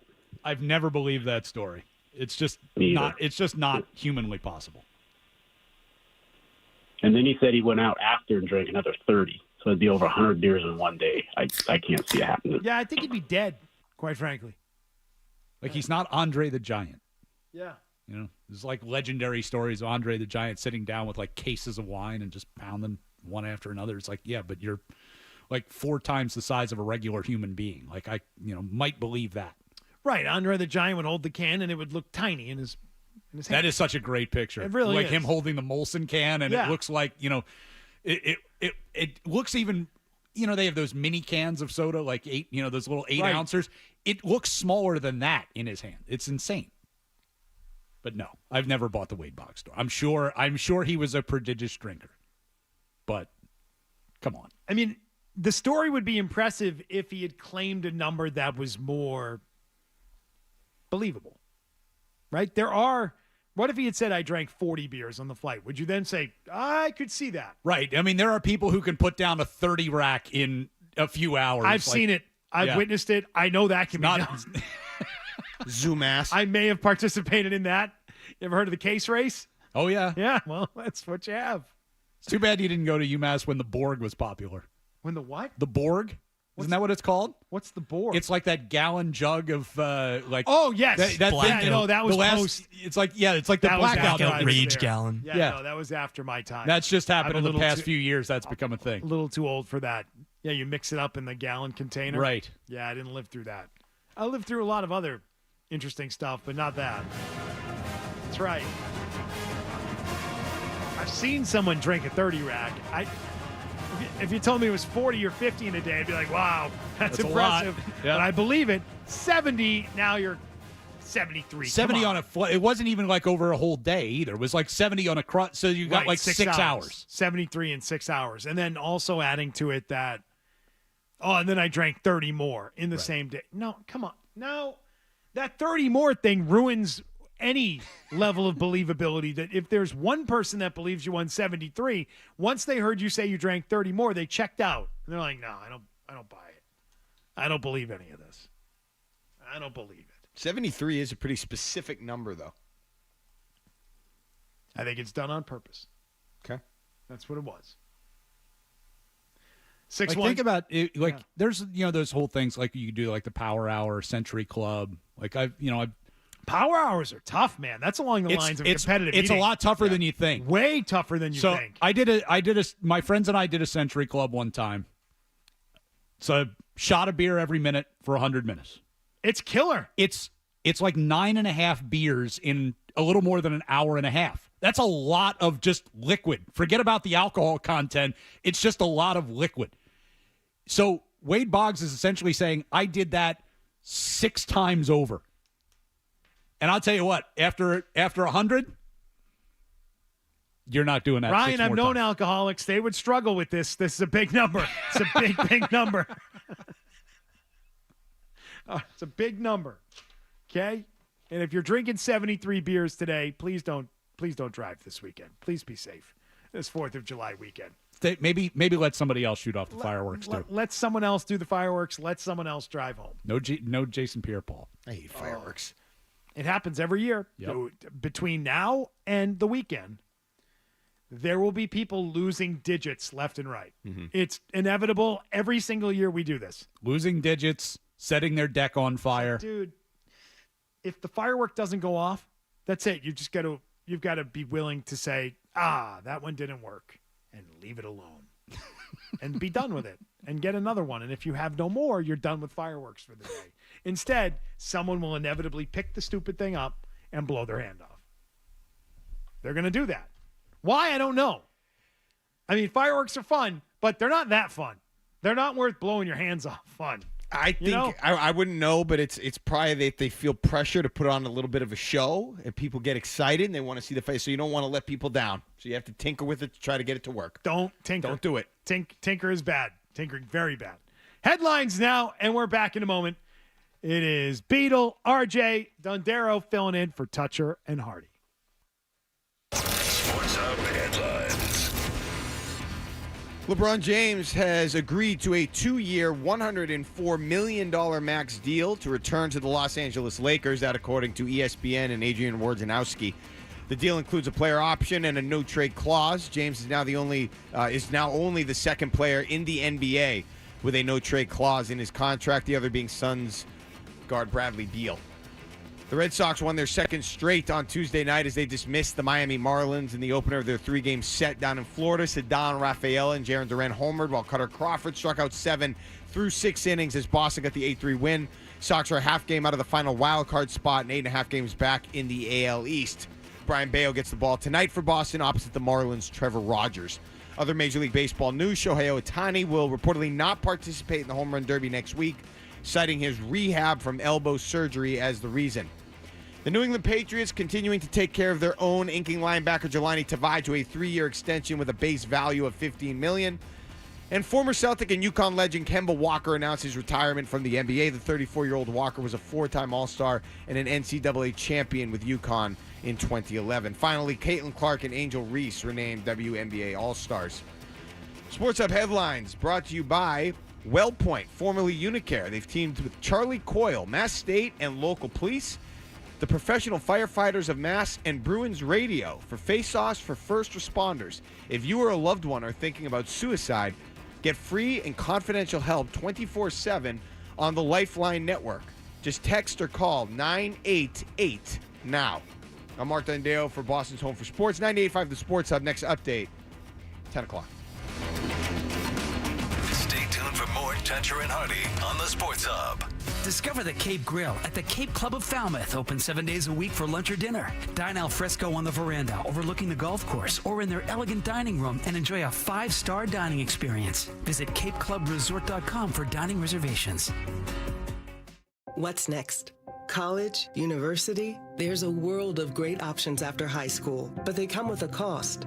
Most of us can't save it all. None of us should borrow it all. But we can all look to MIFA, our Massachusetts Educational Financing Authority, for low-cost, fixed-interest-rate loans with multiple repayment options and predictable monthly payments. Get the loan that's right for you and your family. Apply at MIFA.org today. That's MEFA.org. Fast Ford of Nashua's 4th of July sales event is on now. Nearly 200 new Fords in inventory with unheard-of prices. F-150s, America's best-selling truck, starting at just $39,950. Need a crew cab? We have a great selection of 4x4 F-150 XLTs for as low as $49,950. Bronco Sport Big Bin 4x4s with 8-speed EcoBoost, starting at just $28,950. The best will sell first. So first, shop the best at thebestford.com. Go to www.bestford.com/special event disclosures for full details. Nate Felger here, and summer is on the horizon. If your home or business is in need of a roof, it's time to contact our friends at East Coast Metal Roofing during their Beat the Heat summer sales event. Get this, you'll never have to replace your roof again. Their roofs have a lifetime warranty, they never rust, and can be installed on any style of home. Never replace your roof again. Schedule a free quote right now at eastcoastmetalroofing.com. Mention us, 98.5 The Sports Hub or Felger and Maz, and you'll get 10% off the entire job. East Coast Metal Roofing, your lifetime roofing solution. Bigger, better, legendary. Alpine Adventures is New England's largest zip line and outdoor adventure destination. We know fun, and we do it differently. In fact, no one else offers what we do at Alpine Adventures. Buckle up for a guided off-road tour in their famous 6-wheel drive Swiss Army trucks. Or soar hundreds of feet on zip lines across the barren mountain ravine. Take the wheel of your adventure in their side-by-side off-road tour and so much more. Pick your tour or do them all.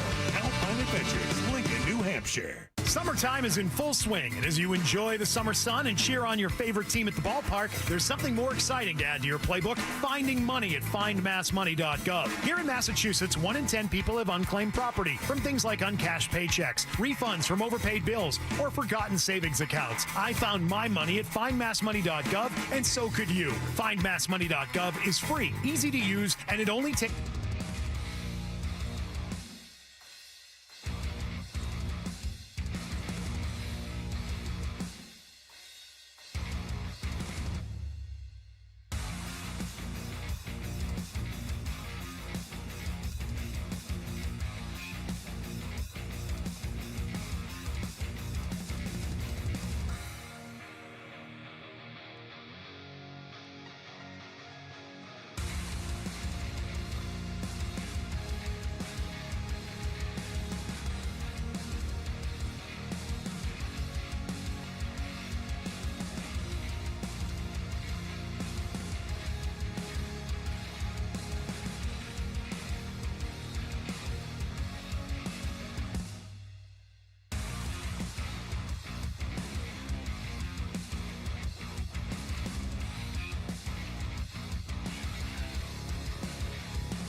on Toucher and Hardy.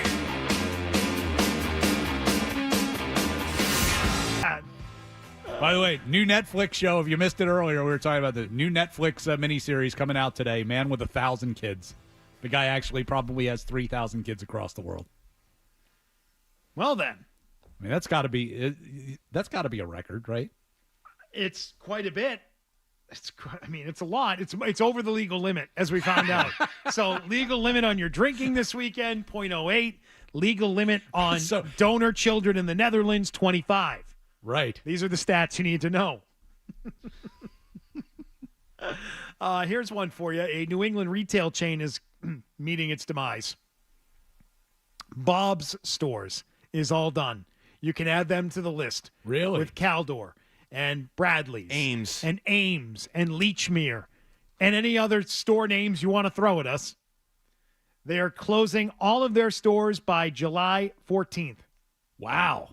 So I'm going to tell you something right now. That's fast. It's over. Gift cards and merchandise credits will be honored until those stores close on July 14th. They made a number of changes in recent years, but it's not enough. They have 21 stores remaining in Massachusetts, Connecticut, New Hampshire, New Jersey, Rhode Island, and New York. But they are done.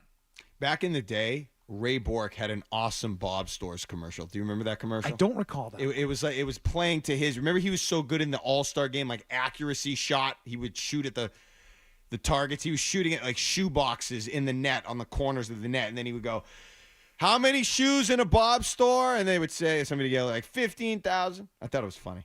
It's Ray Bork. I liked Ray Bork. What? He liked Ray Bork. Oh, so did I. Loved Ray Bork. Kidding me?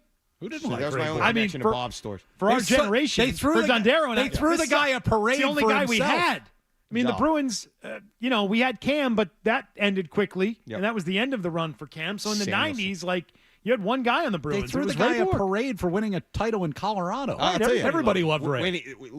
When he scored that goal to win the All-Star game, at that point, that was one of the biggest sports moments of my life. That was a huge moment for me at that point. All-Star game at the Garden, back when the Garden was new. Yeah. And was deserving of such things. Now, we got to get the Celtics out of there. Get them out. Need them to find a new building. Then maybe we'll have an All-Star game in Boston in the NBA. If you put the arena... Well, the Crafts do. Well, they do, but the casino would probably rather have an NBA team on campus than a soccer team. No offense. How many sneakers in a Bob store? About 15,000. I'm going to need some water. Fine. Great find. That's impressive. It's a that great you found commercial. that quickly. It's on Vimeo. I couldn't find it anywhere else. That's okay. You actually found the video of it? Oh, yeah. Oh, I got to look at that. I've looked that up on YouTube. Just Google Ray Bork Bob Stores. It comes up right away. Really? Yeah. First result. It was a great commercial. There you go. They're done. Bob Store. Bob Stores. R.I.P. Bob Stores. Done. Put it on the list. You'll be able to buy the T-shirt online soon after. I recently found a They don't Sam exist Goody anymore. gift card. Really? Like in the last month, and I did look it up to see if they were still there. They don't exist anymore. No, they haven't been there for quite some time. $30 went to waste. I don't know what I I would have bought. found this gift certificate to Tower Records. It's not there. There's still some Newberry comics around. There's one on Route 1. They still exist. They do. They're still going strong. I mean, they kind of have things other than just selling hard copies of music. Yeah. Right? They've got everything. Clothing, toys, trinkets, nostalgia items. Okay. Yeah, they got a lot going on. And the big thing is the comeback of vinyl. Yeah. Has helped them. Because people are into vinyl now, and do you people are understand buying that it. at all? I do, because vinyl, when you listen to an actual record, is wonderful. Like the if you have a good turntable, you have good speakers. Yes, there's a plus. It brings you back to you're going to listen to an album like we used to, and some people like putting on an album. Okay, but I can do that on Spotify. I too. know you can. Yeah, but people collect weird I can just stuff. listen to the whole album. Look at that. Click, one click. It sounds great. It's there at my fingertips. I don't have to Sometimes- carry around a sometimes giant turntable. it's I don't nice. I don't have to worry about my needle running dry. It's nice to disconnect from having the phone or the technology. It's nice to just put a record on and see the physical disc of vinyl spinning. It's nice for somebody to bump into the turntable and watch it skip. Don't they collect it? They collect them. Happen. That doesn't happen, RJ. I've got one. I got a turntable. I don't use it as often as I do my phone, obviously, but when I do use it, I like it. You really have it? You have a turntable? Like Yeah. what kind of album collection? How big an album collection do you have? I would say I probably have 75 or 100 records. Really? What's the occasion that you would throw that on? Like a romantic kind of set the mood type of thing, or how does that work? No, I typically. It's like there's no romantic. Beatles putting on Luther the Teddy Vandross. Pendergrass. No, there's not a lot of romantic music in the collection. Little Barry White. I would say more than anything, it's like playing video games with the kids because it's down in the basement. Okay. So that's when it goes on. Okay. Usually one record will last you like one game of Madden. One long, drawn-out game of Madden. Yep. It's basically it. Do the kids appreciate it? They do. They think it's cool. Okay. Because it's like nothing they have. Yeah. Everything they have is instant, digital, in your face, no attention span, don't have to know how to do anything, all of that. All of these old school things are foreign objects to them. I'm trying to think like what there was when we were growing up that would have had that kind of same like old school appeal, and I'm not really. For me, it was records. That was related to entertainment. I mean, see, like I am old enough that like we had a hi-fi system with the record player and all. Like I had Michael Jackson's Thriller on vinyl. I have that when on that vinyl. when that came out. That's in the collection. No, it was all like CDs. everybody had that album on vinyl. And now they have it again. And you don't. Where's I your don't. copy? I know where mine is. You know what? I don't. Even if I had a record player, I don't think that would be one of my first purchases. Moved on from my Michael Jackson phase. That was the first concert I ever went to. Was Michael Jackson and the Jacksons Victory Tour. The one that like Helped the Patriots. bankrupted the Patriots. Well, hurt them then, helped them in the long run. Right. Get out you of went their to a ownership. Jackson concert in the 80s? When Michael Jackson was first, like right around the same time as Thriller, he went out on tour with his brothers. Yeah. It was the Jacksons Victory Tour, but everybody was there to see Michael. Yeah. JFK Stadium in Philadelphia, which was like a massive, is where they had Live Aid in 85. So I don't know what year it was. It was like probably 83 or something like that. Jeez. That my parents took me to that. I was 7. Okay. My dad's camera bag got stolen. It was a great time. Oh, wow. But I think that was the first concert I ever went to. That was an item. Another item we didn't get to today in talking about the Celtics was the reaction to the sale or for sale sign going up. Jason Tatum telling Sports Illustrated he was shocked to learn of Wyc Grousbeck's intentions to sell the stake in the Celtics. He said he hopes the foundation and structure of the team does not change, saying, what we built, what we have, it's a great thing. I don't want things to change. Didn't stop him from signing that contract. No. Well, you know, when if somebody hands you $300 million, you usually take it, regardless of what the circumstances might be. Like, you know, I think I'll be able to get over the fact that things are going to change a little bit. Also, a Celtic story we did not get to. Let's not lose the fact that, according to the statement, Wyc's still going to be in control until 2028. Even if he sells the team now, we'll see about that. His plan is to slowly ease his way out. So Tatum, you know, not much is going to change between now and mostly to the end of that contract. Yeah. Well, we'll see. We'll see how those plans go for Wyc once the sale actually happens. By the way, Jaylen Brown got his ring back. The ring that he lost the during juice the ring? parade. The juice ring. 2 individuals returned the ring. Someone by the name of Luke and Addie. They're in a video with Jaylen Brown giving the ring back. They really did not want anything in return. They just wanted the guy to get his ring back. Like just good, honest people who wanted him to have his ring because it was his. He gave them an autographed basketball, an autographed jersey. He pulled up in a car outside of TD Garden and then had a hoodie over his head and couldn't even take it off because he was trying to remain like incognito outside of TD Garden. Gave him courtside tickets opening night, too. He did. He did. My favorite part of the video was some guy on the street goes, "Is that Jalen Brunson?" Yeah, that was Jalen Brunson? Yeah. I didn't know if that was. I didn't know what that was. Some random guy on the street asking if that was Jalen Brunson. Do we know how much this ring cost? 'Cause I'm looking at the picture right now. My guess is quite a bit. A lot of diamonds. A lot of diamonds.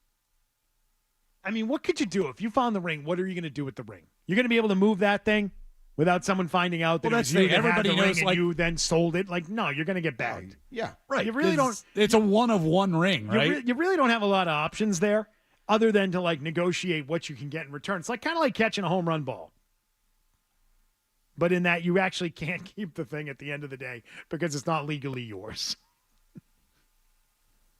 These good people wanted nothing in return. I'd be like, oh no, we're gonna need like courtside seats for like. Do we need like a 10-game package? Is what we need, right? That's a good look for the city. Some of the civilians stepping up. I want to know the story of where they found it. Yeah, how did he lose How did he lose it? Well, it fell off his hand during the parade, I guess.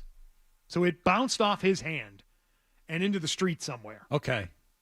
And he didn't know where. So like he just makes a gesture Yeah, and he's it goes got it. flying off Yeah, and whacks he somebody in didn't the even head. realize- Didn't even realize it. Okay. Then realized it a short time later that the ring had fallen. Think about that. Like that ring's got to, hundreds of thousands of dollars. I don't know if it's that Something much, like but that. it's tens of It's thousands a lot. for sure. It's a big championship size ring with a crap ton of diamonds in it. So I'm just like imagining the fact that you could have that fall off your hand and not realize it. So it's like, Right. Well, this is the stack. Is there anything else you wanted to add here, RJ? Dundera, if you want to do that Mount Rushmore of summertime songs, this is the time to do it. This is it. This is your last shot. I mean, I wasn't married to the idea. If you don't feel like getting to it. No, I'm in. I'm all in on it. This is the time. We didn't get to it. So my top summer song He's going to do it. I love it. is in line with, because RJ brought it up, the first concert I ever saw, and it would be Limp Bizkit's Nookie. I went to that concert the day before they went up to Woodstock 99, and it was That at ended the well. Songus Arena in I had a Lowell. friend who was right in the middle of that. It didn't end well, Yeah. but it was the Songus Arena in Lowell the day before they went up. I was high on that album all summer. That's my ultimate summer song. So that was a song that was popular during a summer. During the summer, I listened to it all summer. I saw the band live. They're actually coming to Jeff, I think, is going. We're going. The Limp Bizkit is coming July 30th to Mansfield. You gonna go? I don't know. I think so. I think I'm gonna go. Like you want to know an interesting fact about me? Yes. I have been, as a fan, to more Kid Rock concerts than Patriots games. As a fan, I've covered a crap ton of Patriots games. So you mean going in with tickets, sitting in the stands? You've done that more for Kid Rock. 3 than Kid New Rock England concerts, 2 Patriots games. As a fan, so I don't know what to tell you. Kid Rock, Cowboy, another great summer song for me. It's all around the same era. It's when I was like enjoying my summers. Say what you will about Kid Rock. Which, And many people have said plenty. you can say plenty. I saw him when he was first starting to hit. I saw him open for Aerosmith. Yeah. It was Aerosmith, Run DMC, and Kid Rock was the triple bill. Kid Rock blew them off the stage. He's awesome live. Awesome. He went around and played every instrument on the stage. Wow. Like he literally went from station to station and played and that was like I barely knew who the guy was. Mm-hmm. Like he had just started. And it was like, wow, this guy's got something. I take pride in seeing those bands in their heyday. There's you can go. We saw Elton John a few years ago. Obviously not in his heyday. Not in his prime. Seeing them in their heyday that's a really cool thing. Or whoever it is. You need 3 more songs. That's what you need. I can tell you there were back-to-back summers in the 90s that had 2 back-to-back can't-miss hits that were songs of summer. One was California Love, Tupac in 96. Great one, yeah. And then the following summer was Mo Money, Mo Problems, 97. Back-to-back summer bangers. That's what those were. Those would both have to be on the Mount Rushmore. Real quick story before Summer we wrap hits. up. When I was in college, so right around that time, my friend and I are at Rutgers doing a women's basketball tournament for Syracuse. And we are talking to this guy is hammered. We're in the hotel bar. And this guy's talking to us, and he claims to have played football at Penn State for Coach Palermo, he kept saying. Kept calling him Coach Palermo. So my friend deadpans, like he's talking to this guy, and this guy, I forget exactly what the story was that he was telling us, but he's talking about how there was some sort of a police investigation into him over something or other. And my friend, sounds about right. Mo Money, Mo Problems is like a big hit song at the time. And he's like, were they federal agents mad because they're flagrant? And he's like, yeah, man. It's like, were they tapping your cell and your phone in the basement? He's like, yeah. This guy was like, my friend just absolutely deadpanned this right to this guy's face. And I was on the floor because he's just literally quoting Biggie. Think he'd had 73 beers? I don't know. Maybe that's what it was. That's why he was playing for Palermo. Coach Palermo, R.I.P. Things didn't go well after that. Hey, this morning thing, it's not bad, RJ. I have to do it more often. Day's over at 10 o'clock. Yeah, it's all done. Now it's off to Zolak and Bertrand. Next. I won't be there. It's going to be Joe Murray and Cerrone battle. Should be a great one. Enjoy the 4th of July. Be safe.